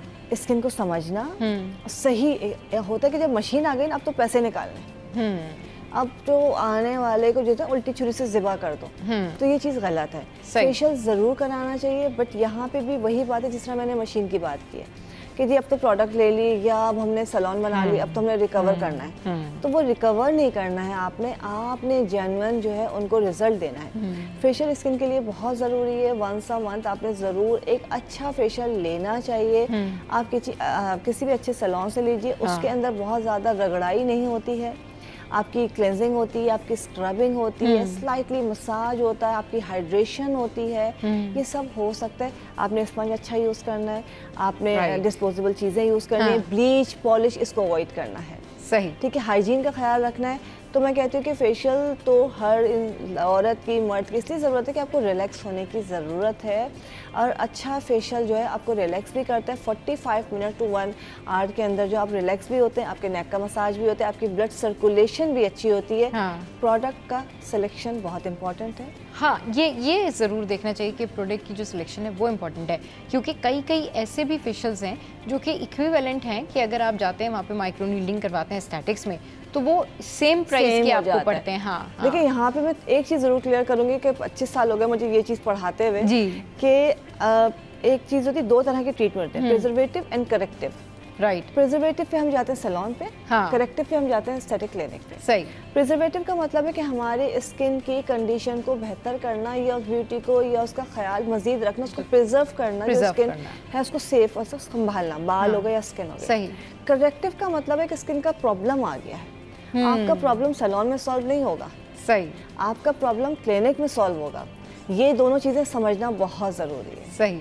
आपको अगर ओपन पोर्स हो गए, बहुत ज़्यादा आपके धब्बे आ गए, पिगमेंटेशन हो गई है, वाइटनिंग का मसला, एक एक्नी है या एनीथिंग एल्स, तो उसके लिए आपको प्रॉब्लम के हल के लिए एस्थेटिक या क्लिनिक डॉक्टर के पास जाना पड़ेगा और अपना ट्रीटमेंट करवाना पड़ेगा। जब आप सही होते हैं, आप फेशियल पे मैनिक्योर, पेडिक्योर, बाल सब जा सकते हैं। सैलून आपको ज़रूरत है, सैलून की जाने की जो है वो ज़रूरत है। Yes. और बहुत सारे लोग जो कह रहे होते हैं ना कि जी फेशियल नहीं कराना चाहिए, वो स्किन के लिए थोड़ा सा डैमेजिंग हो जाता है, ज़्यादा प्रेस करते हैं, वेन्स का इशू होता है एंड ऑल दैट, तो उमेर राही के अकॉर्डिंगली आपको ज़रूर करवाना चाहिए। और अच्छी प्रोडक्ट का जो इस्तेमाल अगर आप करेंगे तो उससे आपको ज़्यादा फ़ायदा होगा। गर्मियों में एक्नी, गर्मियों में इचिंग, गर्मियों में ये झाइयाँ, टू टोन स्किन, और फिर एक और चीज़ कि जो लोग जिनको आप रेकमेंड करती हैं, सब लोग जितने भी रेकमेंड करते हैं स्किन स्पेशलिस्ट के सन ब्लॉक लगाएं, सन ब्लॉक लगाएं।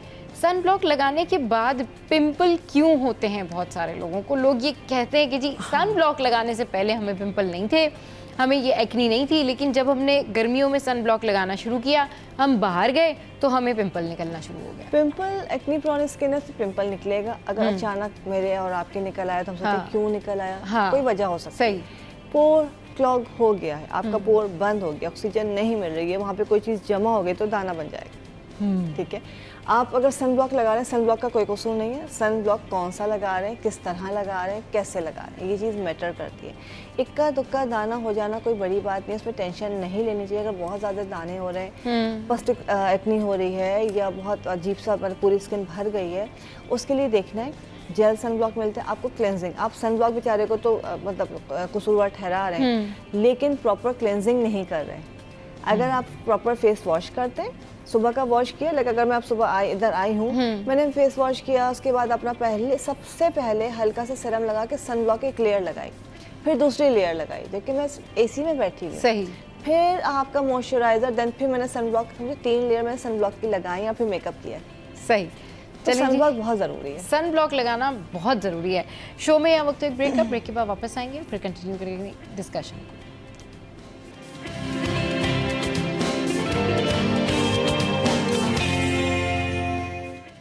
Welcome back. उम्मे राहिल हमारे साथ मौजूद हैं। आप हमें कॉल भी कर सकते हैं और आपकी जो भी रिजर्वेशन है टुवर्ड्स स्किन, एक्नी से रिलेटेड, कलर से रिलेटेड, टैनिंग से रिलेटेड और झाइयों से रिलेटेड, वो आप उम्मे राहिल से पूछ सकते हैं।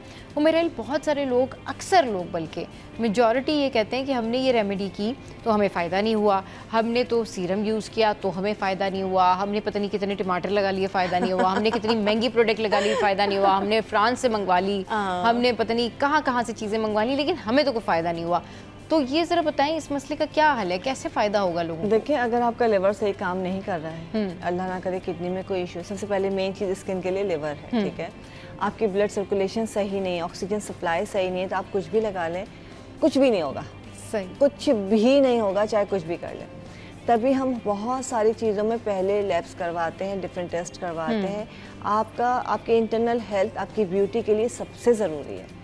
आपका लिवर फंक्शन, आपका जो है थायराइड हो गया, पीसीओएस हो गया, आपका जो है सीबीसी काउंट हो गया, आयरन है, विटामिन डी है, कैल्शियम, ये सब चीज़ें बहुत इंपॉर्टेंट हैं। हाँ। जब ये सब चीज़ें चलो 19-20 चल जाता है, सही, लेकिन अगर अल्लाह ना करे कि बहुत ज़्यादा कंडीशन ख़राब है और लिवर में कोई इशू है, जो कि आजकल बहुत कॉमन हो चुका है, सही, कोई चीज़ काम नहीं करेगी। अगर आपको कोई चीज़ फ़ायदा नहीं दे रही, मैं आपको कह रही हूँ कि आप बार बार रिपीट करते रहोगे अपने डिफरेंट शोज़ में, तो काइंडली प्लीज़ जाके जो है ना अपना LFT ज़रूर करवाएं। ओके। अगर आपने एक महीना हो गया है और आपको लगता है कि जी मुझे 19-20 मिनट में स्किन ख़राब हो रही है, और अगर 3-4 महीने हो गए कोई रिजल्ट नहीं आ रहा, आपकी स्किन ख़राब हो रही है, आपका कलर ख़राब हो रहा है, आपको कोई चीज़ फ़ायदा नहीं दे रही है, सबसे पहले CBC एंड LFT ज़रूर करवाएं। अच्छा, CBC एंड LFTs करवाए जाए, मतलब अगर लीवर में कोई प्रॉब्लम होगी तो डेफिनेटली स्किन की कोई प्रोडक्ट जो है वो काम नहीं करेगी, कभी भी नहीं काम करेगी। अच्छा, ये तो भाई बड़ी ज़बरदस्त बात है, क्योंकि बहुत सारे लोग यही बात कर रहे होते हैं कि अच्छा इस प्रोडक्ट से हमें फ़ायदा नहीं है। तो मैं यही सोच रही थी भाई फिर फ़ायदा किस चीज़ से होता है? मतलब अब दुनिया में इतनी सारी प्रोडक्ट्स हैं, इतनी सारी रेमेडीज़ हैं, अगर उससे भी फ़ायदा नहीं हो रहा तो फिर फ़ायदा लोगों को किस चीज़ से होगा? हाँ, बिल्कुल फ़ायदे की मैंने आपको बता दें कि आपका इंटरनल हेल्थ बहुत ज़रूरी है। हाँ।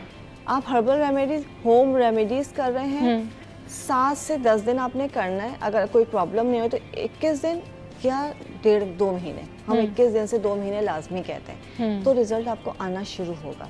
शॉर्ट मतलब जल्दी नहीं आता, एटलीस्ट पेशेंस के साथ। अच्छा, उससे भी इम्पोर्टेंट बात क्या है सबा के, आप ये किचन की मतलब होम रेमेडी यूज कर रहे हैं, यहाँ पे एक हार्श केमिकल लगा रहे हैं, कभी भी काम नहीं होगा। अगर आप नेचुरल प्रोडक्ट यूज़ कर रहे हैं, रेमेडीज़ यूज़ कर रहे हैं, तो आपने सिर्फ ऑर्गेनिक पे रहना है जब तक एटलीस्ट 1 मंथ। आपको मतलब कोई ऐसी हार्श चीज़ नहीं लगाएंगे सिवाय कंसल्ट करके। और अगर आप बहुत हार्श केमिकल लगा रहे हैं तो दुनिया की कोई और चीज़ काम नहीं करेगी। एक तो ये चीज़ हो गई। दूसरा, जब आप प्रोडक्ट लगा रहे हैं रेमेडीज़ के लिए एटलीस्ट 1 मंथ दीजिए। सही। डॉक्टर से ट्रीटमेंट ले रहे हैं, क्रीम्स हैं, कुछ भी है, तो एटलीस्ट 3 मंथ ज़रूर दीजिए। ओके, ठीक है। हाँ। देखो, रिजल्ट आने में, स्किन को रिपेयर करने में या कंडीशन को सही करने में, एक सेल को डेवलप होने में या रिजल्ट देने में 28 डेज का साइकिल होता है आपके डेड सेल्स का शेड होने का। तो आपने 2-3 मंथ्स लगाने हैं।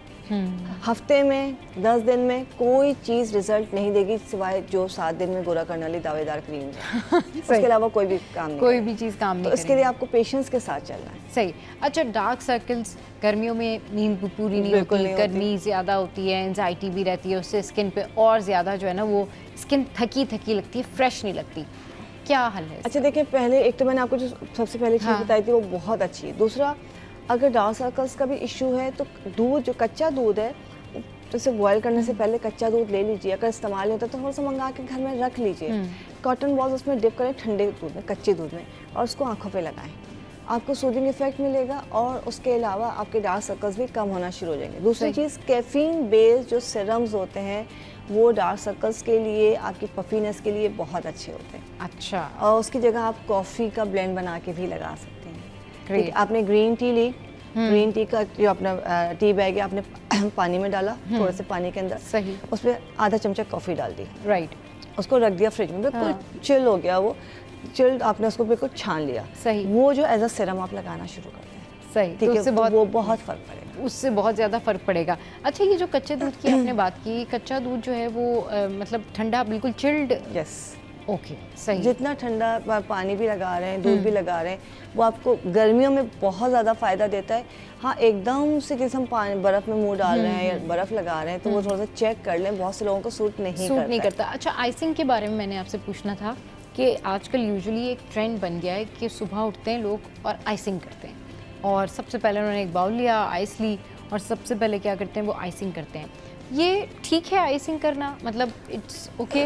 बहुत सारे जो रिसर्च है, बहुत सारे जो लोग हैं इस हवाले से कहते हैं कि हमारा जो मतलब जो कंट्री है, जो उसका मौसम है वो उस तरह से नहीं है, हम यूज्ड टू नहीं हैं, वेन्स जो हैं वो पतली हो जाती हैं आइसिंग करने से बहुत ज़्यादा। तो इस तरह का कुछ है कि दिखने लग जाती हैं? नहीं, ऐसा कुछ भी नहीं है। पहली बात है कि मैंने कहा ट्रेंड, इतने आलतू फालतू ट्रेंड्स लोग फॉलो कर रहे होते थे, कभी मैं भी परेशान होती क्या चीज़ है, इसकी ज़रूरत क्या थी। सही, ठीक है, लेकिन वो ट्रेंड है तो ट्रेंड बना लिया उन्होंने। हाँ, सुबह उठ के लोग जो आइसिंग कर रहे होते हैं इसलिए करते हैं कि पफीनेस आई हुई है, सॉइलिंग आई हुई है, आइस मतलब ठंडे पानी से वो आपकी स्किन श्रिंक होती है, सही, टाइट हो जाती हाँ, है। उसको कंपोज कर देती है स्किन के आप पोर्स जो को, मेकअप हाँ। करने से पहले कर रहे हैं वो कर सकते हैं, टीवी आर्टिस्ट है, मॉर्निंग शोज होस्ट है, उनको करना होता है, वो कर रहे हैं, ठीक है। सही। यहाँ पे चेक करना से जरूरत, सुबह उठते ही आपने मुंह में पानी जो है मुंह पानी में डाल दिया है, तो ये मुनासिब नहीं है, जो एकदम आपके अटैक करेगी नर्व के ऊपर। राइट। इसकी छोटी सी मिसाल लोगों को समझाने के लिए दूंगी कि अगर, क्योंकि तो ट्रेंड है, इतना फ़ायदा होता है, ऐसा कुछ नहीं है। आप यकीन करें कि अगर मैं ठंडा पानी या मेरे पास बहुत आइस शीट सब कुछ है, मैं अगर डायरेक्ट लगा लूँ ना, मैं इतना सेवियर मुझे अटैक होता है कि मैं 2 दिन बिस्तर से नहीं उठ सकती हूँ। सही, बिल्कुल। तो ये चीज़ चेक कर, देखें मुझे अभी सिर्फ अटैक हो रहा है, हाँ। मेरी नर्व्स जो है ना वो हिट हो रही हैं, यहाँ हाँ। पे मैं आइस लगा ही नहीं सकती हूँ। सही। ठीक है? अपनी जो हेल्थ है ना, या अपनी जो इम्यूनिटी कह लें या स्किन सेंसिटिविटी कह लें, उसको चेक करना बड़ा जरूरी है कि डैमेज हो जाती हैं, हाँ, आपने पतली होने के बाद पतली नहीं होगी, आपकी अगर एकदम जम गई, हाँ, कोई डैमेज हो गई, अल्लाह ना करे ब्रेन डैमेज हो गया तो सडन डेथ हो जाती है। सही बात है। तो वो आप हेमोरेजिक की तरफ भी बिल्कुल। आप चले जाते हैं ना, तो वो उस वजह से भी आपको ये ध्यान में रखना चाहिए कि अगर आप आइसिंग कर रहे हैं, मतलब इतना बड़ा बाउल लेते हैं इसमें लोग कभी भी नहीं और करें। रोजाना जो है वो ना, आइसिंग कभी भी कर रहे नहीं। होते हैं। सही। आपको ज़रूरत है, आपको लगता है जाना है, पफीनेस है, तो मुझे थी लेकिन मैंने नहीं हाँ, की। आपने एक आइस क्यूब ली, सही, उसको कपड़े में लेके अपना आपने आइसिंग कर लिया, आइस सही। रोलर से आपने हल्के से फिरा लिया, हाँ। वो बेटर है रादर देन पानी के अंदर अपने फेस को डिप करना, बर्फ के अंदर सही, डिप करना। बर्फ के अंदर अगर dip आपको करना है, कोई मेकअप से पहले कर सकते हैं, बिल्कुल कर सकते हैं। हाँ। लेकिन ये चीज़ चेक करके कि जैसे आप आई शीट्स आती हैं, आपने निकाला लगाया, हाँ। अगर आपको पेन हो रहा है, आपको फील हो रहा है, हाँ। डिजीनेस, आप फ़ौरन हटा दीजिए। फौरन हटा। और गर्म और ठंडे का एहतियात लाजमी करना है सही, कि आप चलो इस ठंडी जगह पे रह रहे हैं तो हाँ। आप कर सकते हैं, आप शदीद गर्मी में तो आके ठंडा पानी पीना भी मना है। सही, बिल्कुल, इसका आपने ख्याल रखना। बिल्कुल सही कह रही हैं। बहुत शुक्रिया मेराइल हमारे शो पर मौजूद थी और ढेर सारी टिप्स जो हैं उन्होंने हमारे साथ में शेयर की और हमें बताया कि किस तरीके से जो है वो आइसिंग करनी चाहिए और किन लोगों को करनी चाहिए, और थोड़ा सा एहतियात भी करें, क्योंकि जब हम अपनी ब्यूटी के बारे में बात कर रहे होते हैं तो कॉन्शियस होना बड़ा ज़रूरी है। शो में यह वक्त है एक ब्रेक का, ब्रेक के बाद वापस आएंगे और फिर ये बातें करेंगे कि शादी करते वक्त जो है वो किन बातों का ध्यान रखना चाहिए, रिश्ते करते वक्त किन बातों का ध्यान रखना चाहिए। हमारे साथ रहिए।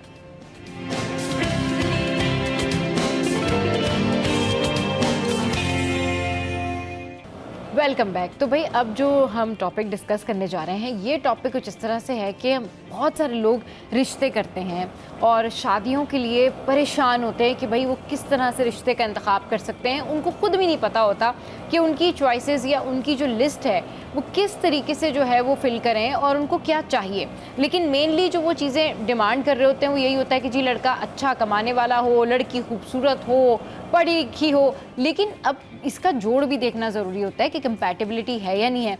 लेकिन रैंडम लोग, ज़्यादातर लोग किस तरह से चाहते हैं कि उनका रिश्ता हो, किन जगहों पर हो, इस पर बात करने के लिए जो है वो हमारे साथ मौजूद हैं डॉक्टर सना हुसैन जो कि साइकोलॉजिस्ट हैं और मिसेज़ अली। अस्सलाम वालेकुम, वेलकम टू द शो। कैसी हैं आप लोग? ठीक ठाक हैं? अच्छा जी, सना सबसे पहले ज़रा आप बताएं कि रिश्ता करने के लिए लोगों की क्या मेंटालिटी होती है, वो क्या उनका थॉट प्रोसेस होता है, क्या वो सोच रहे होते हैं कि रिश्ता करते वक्त हम क्या किस से रिश्ता करें, हमारे लिए क्या बेहतर है।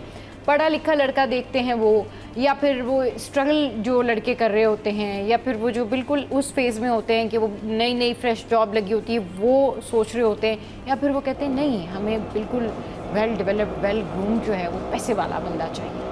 ओके देखिए हमारे यहाँ तो ज़्यादातर जो रिश्ते हो रहे होते हैं, शादियाँ हो रही होती हैं, वो रॉन्ग रीजंस की वजह से हो रहे होते हैं। अच्छा। जिसकी वजह से आपको बहुत ज़्यादा सोसाइटी के अंदर प्रॉब्लम नज़र आती है। अभी जैसे आपने कहा कि बहुत ज़्यादा लोग क्यों क्या क्या उनकी डिमांड्स होती हैं, ऑब्वियसली उनकी डिमांड यही होती है कि वेल एस्टेब्लिश बंदा होना चाहिए, ठीक है, या फिर जो है वो बहुत खूबसूरत लड़की होनी चाहिए, या बहुत पढ़ा लिखा होना चाहिए, या फिर जो है उसके पास और कुछ ना हो लेकिन उसके पास अपना घर हो, या उसके पास जो है वो परमानेंट जॉब हो, ठीक है, या फिर हाई फाई उसका स्टेटस हो। ये तमाम चीज़ें देखी जाती। यहाँ पर कहीं भी आप ये नहीं देख रहे कि आपकी अपनी कंपैटिबिलिटी उस पर्सन के साथ कैसी है, वो पर्सन आपके साथ बेहतर तौर पर कम्युनिकेट कर सकता है, नहीं कर सकता है, वो आपके गोल्स में, आपकी ग्रोथ में आपके साथ कितना सपोर्टिव हो सकता है, उसकी एंगर मैनेजमेंट कैसी है, उसकी इमोशनल इंटेलिजेंस कैसी है। आप यहाँ पर ये कोई भी चीज़ नहीं देख रहे हैं। तो जब ये कोई भी चीज़ हम नहीं देखते हैं तो उसकी वजह से फिर हमें प्रॉब्लम्स नज़र आती हैं। डिमांड्स की लिस्ट तो बहुत ज़्यादा पे बढ़ती जाती है, लेकिन जब हम इन तमाम चीज़ों का ख्याल नहीं रखते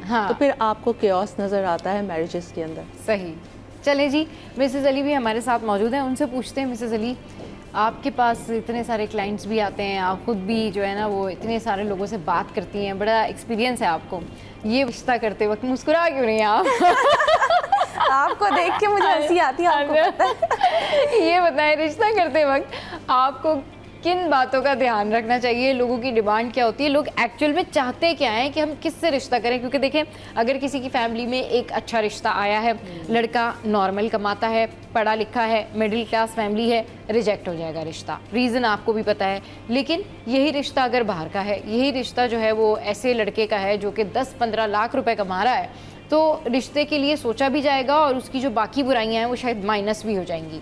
तो ज़रा इसके ऊपर मुझे लगता है सबा कि जो हमारे पास क्लाइंट आते हैं ना, या एक ऐसे भी कोई भी जो रिश्ता देख रहा है, एक्चुअली वो जो रिश्ता देखने का प्रोसेस होता है ना, वो उनको बहुत ज़्यादा समझो कि ट्रेन कर देता है। सही।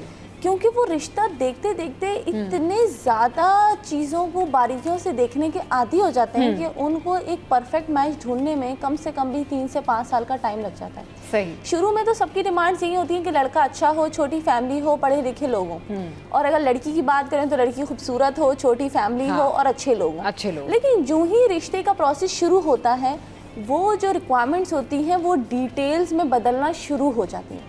जहाँ पे अगर इन तीनों पॉइंट्स को कंप्लीट अगर आपको प्रोफाइल मिलती भी है तो वो और ज़्यादा इस चीज़ को डिटेल्ड में देखना शुरू कर देते हैं कि नहीं, लड़के की जॉब तो है, इंजीनियर तो है, लेकिन क्योंकि इस इंजीनियर की जो तनख्वाह है, आमदनी है, वो कम है। अगर इसी तरीके की प्रोफाइल मिल जाती है लेकिन आमदनी ज़्यादा होगी तो हम इसको कंसीडर करेंगे। सही। तो वो फिर ऐसा होता है कि एक आइडियल प्रोफाइल मिलने के बावजूद भी उन छोटी छोटी चीज़ों को नुक्स बना के उसको रिजेक्ट किया जाता है, और फिर और अच्छे रिश्ते की तरफ जाने की इंसान की ख्वाहिशात बढ़ती रहती हैं। आपके ख्याल में एक अच्छा रिश्ता लोगों के लिए बस यही होता है कि लड़का पैसे वाला हो? मतलब नहीं।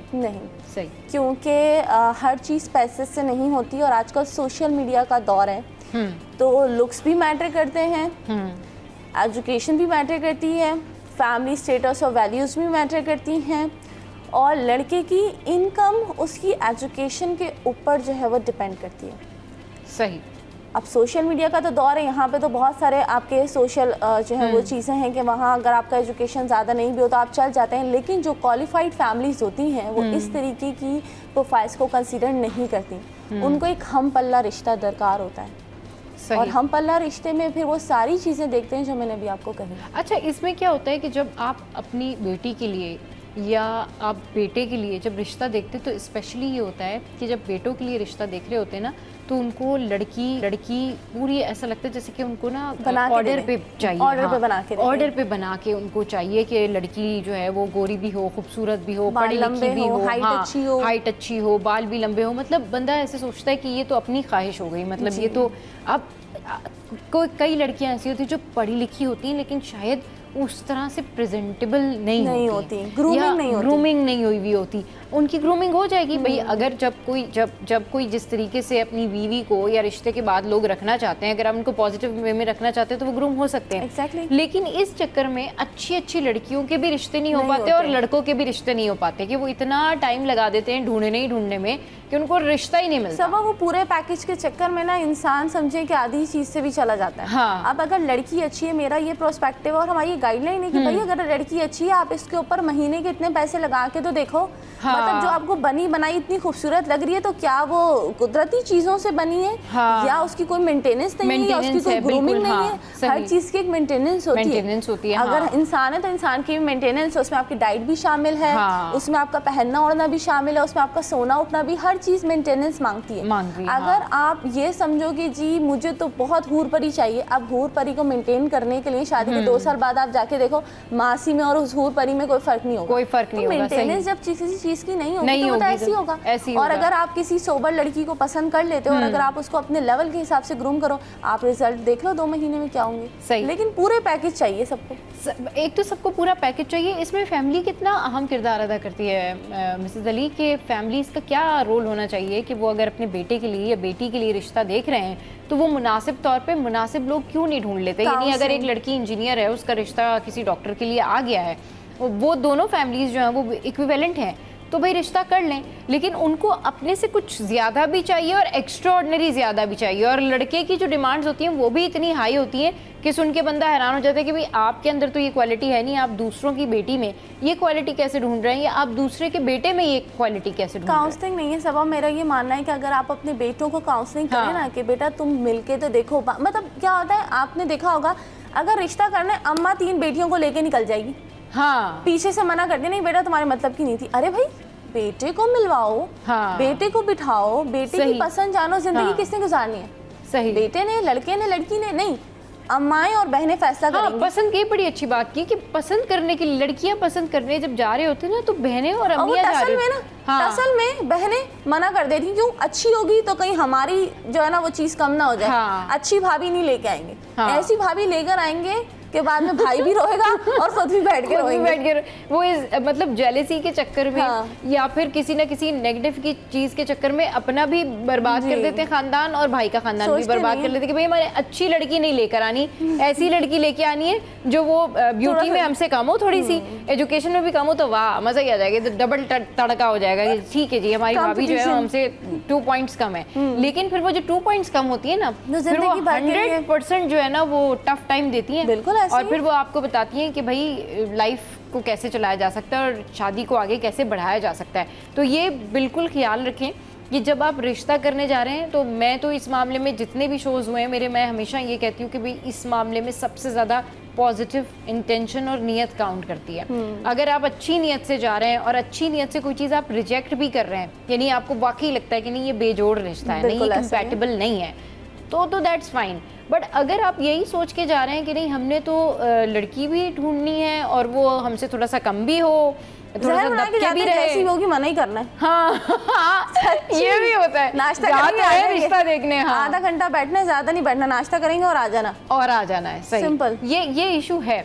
चलिए जी, हमारे साथ सना भी मौजूद है। Sana, what do you think on that? ये क्या लोगों की गई है कि वो अपने भाइयों के लिए जो है वो इस तरह से अच्छी लड़कियों का इंतखाब नहीं कर पाते जस्ट बिकॉज ऑफ दैट कि उनको खुद अपनी जो पर्सनालिटी है उसका ये ख्याल होता है कि भाई वो डोमिनेंट करें, मतलब अगर कोई लड़की वो ला रहे हैं तो वो ऐसी लड़की लेकर आएँ कि वो रिश्ता जो है वो जब घर में उनका हो तो वो लड़की जो आने वाली लड़की है उसकी जो थोड़ी सी डोमिनेंसी है वो ना हो, बाकियों की डोमिनेंसी हो कि जी हम तो आपसे 1 पॉइंट आगे हैं। ये क्या है? ये सब रोल आपकी फैमिली कंडीशनिंग का होता है कि आपकी कंडीशनिंग किस तरीके से हुई है।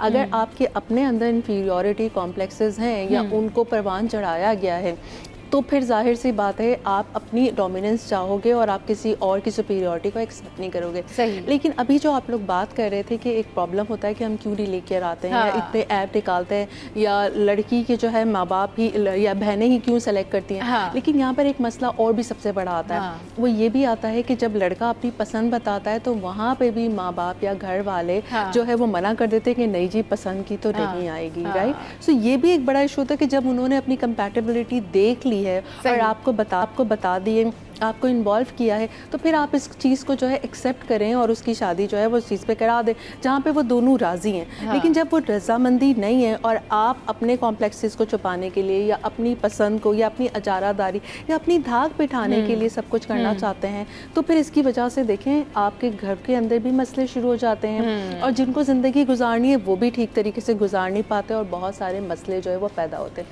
तो हमें इन तमाम चीज़ों का ख्याल ये क्यों होता है कि जब लड़की का रिश्ता देखने जा रहे हैं, लड़के का रिश्ता देखने जा रहे हैं, तो पेरेंट्स जा रहे हैं, बहनें जा रही हैं, भाई जा रहे हैं, बहनोई जा रहे हैं, पूरा ख़ानदान जा रहा है, और नहीं जा रहा है तो वो लड़का ही नहीं देखने के लिए जा रहा है जिसने शादी करनी है। फिर वो आते हैं, फिर उसके ऊपर वो तज्जिया देते हैं और उसके बाद फिर वो कहते हैं नहीं हमें तो बहुत अच्छी लगी, हमें तो बहुत पसंद आई। फिर वो सेकंड टाइम में अगर उनका इरादा हो तो वो लड़का भी लेके जाते हैं, तो लड़का क्या कहेगा कि नहीं जी ठीक है अब मुझे नहीं करनी। ये तो एक तरह का एक प्रेशर भी हो गया ना, स्ट्रेस भी हो गया कि घर के 25 लोगों को तो पसंद आ गई, अब हम दूसरे दफ़ा में जा रहे हैं, दूसरी टर्न में जा रहे हैं, तो हम जो है वो अब तो ज़ाहिर रिश्ता ही करना है, वरना लड़के को वो कहेंगे कि भाई हमारी पसंद तुमने ठुकरा दी है। ये चीज़ है 100% में से 80% बंदे शादी के 10 साल बाद जब सेटल होके आते हैं ना, तो उनसे दूसरी शादी का रीज़न पूछो, कहते हैं पहली अम्मा ने करा दी थी। पहली शादी अम्मा ने करा दी थी, अम्मा की पसंद, दूसरी करूँगा, दूसरी अपनी मर्जी से करूँगा। तो ये ज़रा बताइए क्या स्ट्रेस होता है, ये कंटिन्यूस स्ट्रेस होता है कि पहले जो है वो टर्न में जो है वो घर वाले चले गए, फिर जो है वो लड़का जाके देख के आता। देखिए ये हमारी सोसाइटी की नॉर्म्स भी तो बनी हुई है ना कि आप जो है इस तरीके से नहीं किसी के घर इस तरह से जाते बार बार इस तरीके से। लेकिन अगर आप ओपन माइंडेड हैं और आपने एक दूसरे के साथ डिस्कस किया है कि जिन लोगों ने रहना है, साथ रहना है, अगर वो लोग आपस में बात कर लेते हैं या थोड़ी सी उनको समझ हो के क्या है तो फिर ठीक है। लेकिन ये आपकी शुरू में आप लोग एक दूसरे से बात करते हैं कि भाई कैसे क्या रिश्ते का प्रोसेस होगा, कैसे चलेगा, किस तरीके से होगा, तो ये प्रेशर होता है। सो अगर हम यहाँ पर बहुत सारी चीज़ों के हवाले से रियलिस्टिक होकर सोचें और नॉन जजमेंटल एटीट्यूड हमारा हो, अंडरस्टैंडिंग हो, तो फिर हम फैमिलीज़ की भी आपस के अंदर और जो रिश्ता देखने जा रहे हैं, वरना ज़्यादातर लोग क्या करते हैं, जैसे अभी थोड़ी देर पहले उन्होंने बात की बस नाश्ता करके आ जाना, या तो फिर उन्होंने सिर्फ इसको एक हॉबी के तौर पर, मशगले के तौर पर यूज़ किया हुआ होता है। लड़की पसंद थोड़ी करनी है, बस नाश्ता करना है, बस नाश्ता करना है, या फिर उनको मोहल्ले की खबरें लेनी है, घर घर की खबर लेनी है, ये भी एक जो है अच्छा बिल्कुल। चलें अभी यहाँ ब्रेक आ गया है, लेकिन ब्रेक के बाद में वापस आएंगे तो मिसेस अली से मैंने एक बड़ा इंटरेस्टिंग क्वेश्चन पूछना है कि बहुत सारे मतलब एक ही गली में अगर काफ़ी सारी लड़कियां हैं या एक ही ख़ानदान में काफ़ी सारी लड़कियां हैं, तो एक ही रिश्ता जब उन सब के पास जाता है तो वो कैसे फील करते हैं? स्टे विद अस।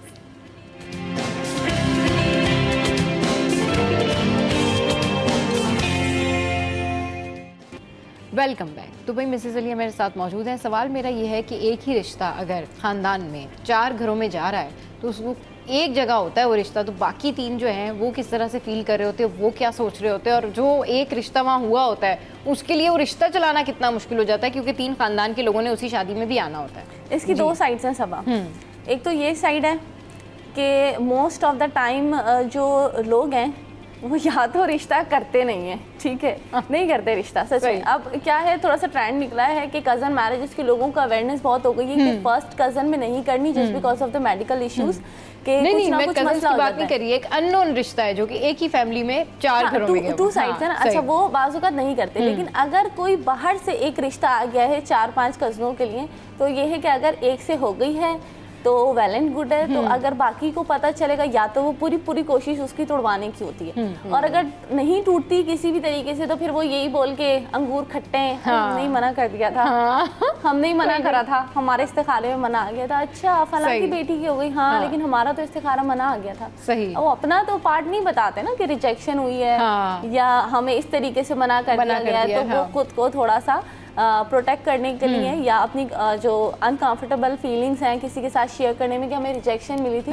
उसके ऊपर पर्दा डालने के लिए। लेकिन ये जो लोग रिश्ता लेके जाते हैं एक ही फैमिली में, एक ही खानदान में 4 लोगों के पास, ये उनको नहीं खुद सोचना चाहिए कि ये बड़ा बुरा परसेप्शन है कि भाई अगर एक शख्स के यहाँ रिश्ता नहीं हो सका तो दूसरा भी उसका कोई रिलेटिव है या तीसरा भी उसका कोई रिलेटिव है। आप तो कजन्स की बात करें, लिटरली हमने ये भी देखा है कि अगर आप बड़ी बहन का रिश्ता लेके गए तो उनको कोई तकल्लुफ नहीं होता ये बोलने के लिए कि हमें बड़ी नहीं छोटी पसंद है। हाँ, मतलब ये ऐसे कैसे कर लेते हैं? वो ये समझते हैं कि हमारा हक है दुनियावी और शरई तरीके से कि हम पसंद की शादी कर भी सकते हैं और पसंद अपनी आगे रख भी सकते हैं। तो अगर बड़ी पसंद नहीं आई तो जी आप एक काम करें, जरा साइड पे आ जाएं। हमें आपकी बड़ी समझ में नहीं आ रही, छोटी मिलेगी? वो जो हमने टॉपिक किया था भाई, छोटियों को छुपा दें। हाँ, तो ये कोई शर्म नहीं है इसमें, कजन्स तो दूर की बात, हाँ। जो किसी तकरीब में मिलती है तो और फिर बड़ी बहन को ये बात हमेशा याद रह जाती है कि रिश्ता मेरे लिए आया था, लेकिन मेरी छोटी बहन का जो है रिश्ता हो गया। कितना इफेक्टिव होता है ये दिमाग के ऊपर लोगों के। जो बात करें सिर्फ कजन्स का नहीं, इवन आई हैव सीन इस तरह के केसेस कि जहाँ पर एक ही मोहल्ले के अंदर जो है वो रिश्ते को जो है वो देखा गया है। और उसके बाद जो है, उसके बाद ऐसा हुआ कि शादी हो भी गई, तो उसके बाद उसकी शादी को तोड़वा दिया गया किसी ना किसी तरह के प्रॉब्लम्स को क्रिएट करके, किसी ना किसी तरह की बात, वो उनके अंदर वो रिसेंटमेंट रह गया था कि मुझे रिजेक्शन मिला है।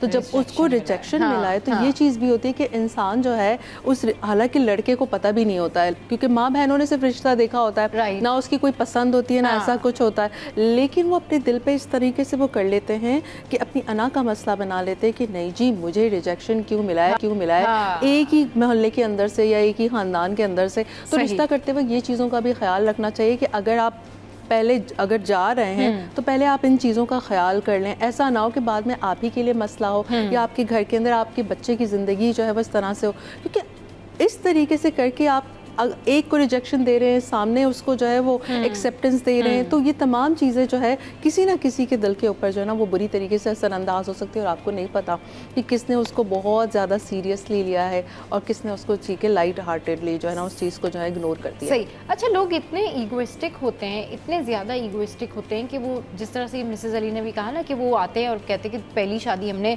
घर वालों की पसंद से की थी तो दूसरी अपनी पसंद से करनी है। मतलब उनके दिमाग में ये चीज़ चलती रहती है 10 साल 12 साल 13 साल तक कि जी हमारी जो शादी है वो हमारी पसंद से नहीं हुई, और ये रेगरेट उनका चलता रहता है। और कई लोगों का तो यकीन करें लाइफ टाइम रेगरेट होती है स्टेबिलिटी की कि मैंने ज़्यादा पैसा कमाना है क्योंकि मैंने पसंद की शादी करनी है। This is the only reason behind कि लड़का खुद को इतना स्ट्रॉन्ग करता है कि अगर मैं किसी पसंद की लड़की से शादी करूं तो मुझे 2 घर चलाने में किसी किस्म का मसला ना हो कि वो लड़की कहे कि यार तुम्हारी सोर्स ऑफ इनकम ऐसे है तो how you can manage 2 families together. तो मैं इतना फाइनेंशियल स्टेबल हो जाऊं कि 10 सालों में कि मैं अपनी पसंद से कोई ना कोई जो है वो रिश्ता कर पाऊं। अच्छा, और मजे की बात है कि पहली बीवी को छोड़ने के लिए वो तैयार नहीं होते, वो कहते हैं नहीं। हाँ, जाहिर सी बात है कि सोसाइटी माँ की पसंद है, माँ को बुरा लगेगा तो वो भी निभानी है। सही, बिल्कुल। अच्छा, नहीं, इसके पीछे एक और रीज़न भी होता है। अगर आपने जो बात की ना कि पहले ही आपने अपनी घर वालों की और दूसरे से, इसके पीछे एक और फैक्टर ये भी होता है कि देखिए मैंने जो शुरू में बात की थी कि हम रॉन्ग रीजंस की वजह से शादी करते हैं बहुत दफ़ा, जिसकी वजह से, क्योंकि शुरू में आपके अंदर आप इतने एम्पावर्ड नहीं होते कि आप अपनी फैमिली के सामने बोल सको, एहतजाज कर सको या कुछ भी इस तरीके से आप जो है अपने बारे में स्टैंड ले सको। लेकिन with the passage of time और एक डिकेड के अंदर तो आपके अंदर इतना चेंज साल या 15 साल उसके अंदर आप इतने ज़्यादा एम्पावर्ड हो जाते हैं, चेंज हो जाते हैं और आप मेंटली भी बहुत ज़्यादा स्ट्रांग हो जाते हैं और अपने डिसीजंस के मामले में इंडिपेंडेंट हो जाते हैं। सो जब आप अपनी ज़िंदगी के लिए खुद डिसीजन ले सकते हैं तो फिर वहाँ पर आप स्टैंड लेने की कोशिश करते हैं। तो यहाँ पर एक वजह, एक फैक्टर ये भी होता है कि आपकी अपनी एम्पावरमेंट, अब वो एम्पावरमेंट आपकी फाइनेंशियल एम्पावरमेंट हो, आपकी मेंटल लेवल के हवाले से हो या आपकी किसी सोशल एस्पेक्ट के हवाले से हो, इमोशनली हो, हर तरह से आप एम्पावर्ड अपने आप को जब फील करते हैं कि अब आप अपना डिसीजन खुद ले सकते हैं। सही, बिल्कुल ठीक कह रही हैं कि ये जो एम्पावरमेंट होती है ना ये बाद में आ रही होती है। इंसान ये सोच रहा होता है कि भाई अब मेरे पास इतने ज़्यादा पैसे भी आ गए हैं, मैं बड़ा भी हो गया हूँ, तो अब मैं अपनी मर्ज़ी कर सकता हूँ। लेकिन बात वही है कि आप शादी के लिए जब रिश्ता ढूंढ रहे होते हैं तो सबसे पहले तो अपनी नीयत साफ़ रखें। और दूसरी बात यह है कि कुछ चीज़ें ऐसी होती है कि जो आपने इग्नोर भी करनी होती हैं, आपको 100% चीज़ें जो है वो कहीं नहीं मिलती। तो जैसे आप हैं, आप अपने से 1% या 2% ऊपर अच्छे लोगों को देख सकते हैं, लेकिन ये आपका पूरा राइट है कि आप अच्छी जगह रिश्ता करें। लेकिन अगर वो रिश्ता लालच में तब्दील हो जाए तो फिर वो शादियाँ नहीं चलती। बहुत शुक्रिया सना, बहुत शुक्रिया मिसेज़ अली, आप हमारे शो पर आए। और आज का शो जो है वो आपको कैसा लगा ये बताना है आपने हमारी सोशल साइट पर। हंसते रहिए, मुस्कुराते रहिए और देखना मत भूलिए सीरियस 10।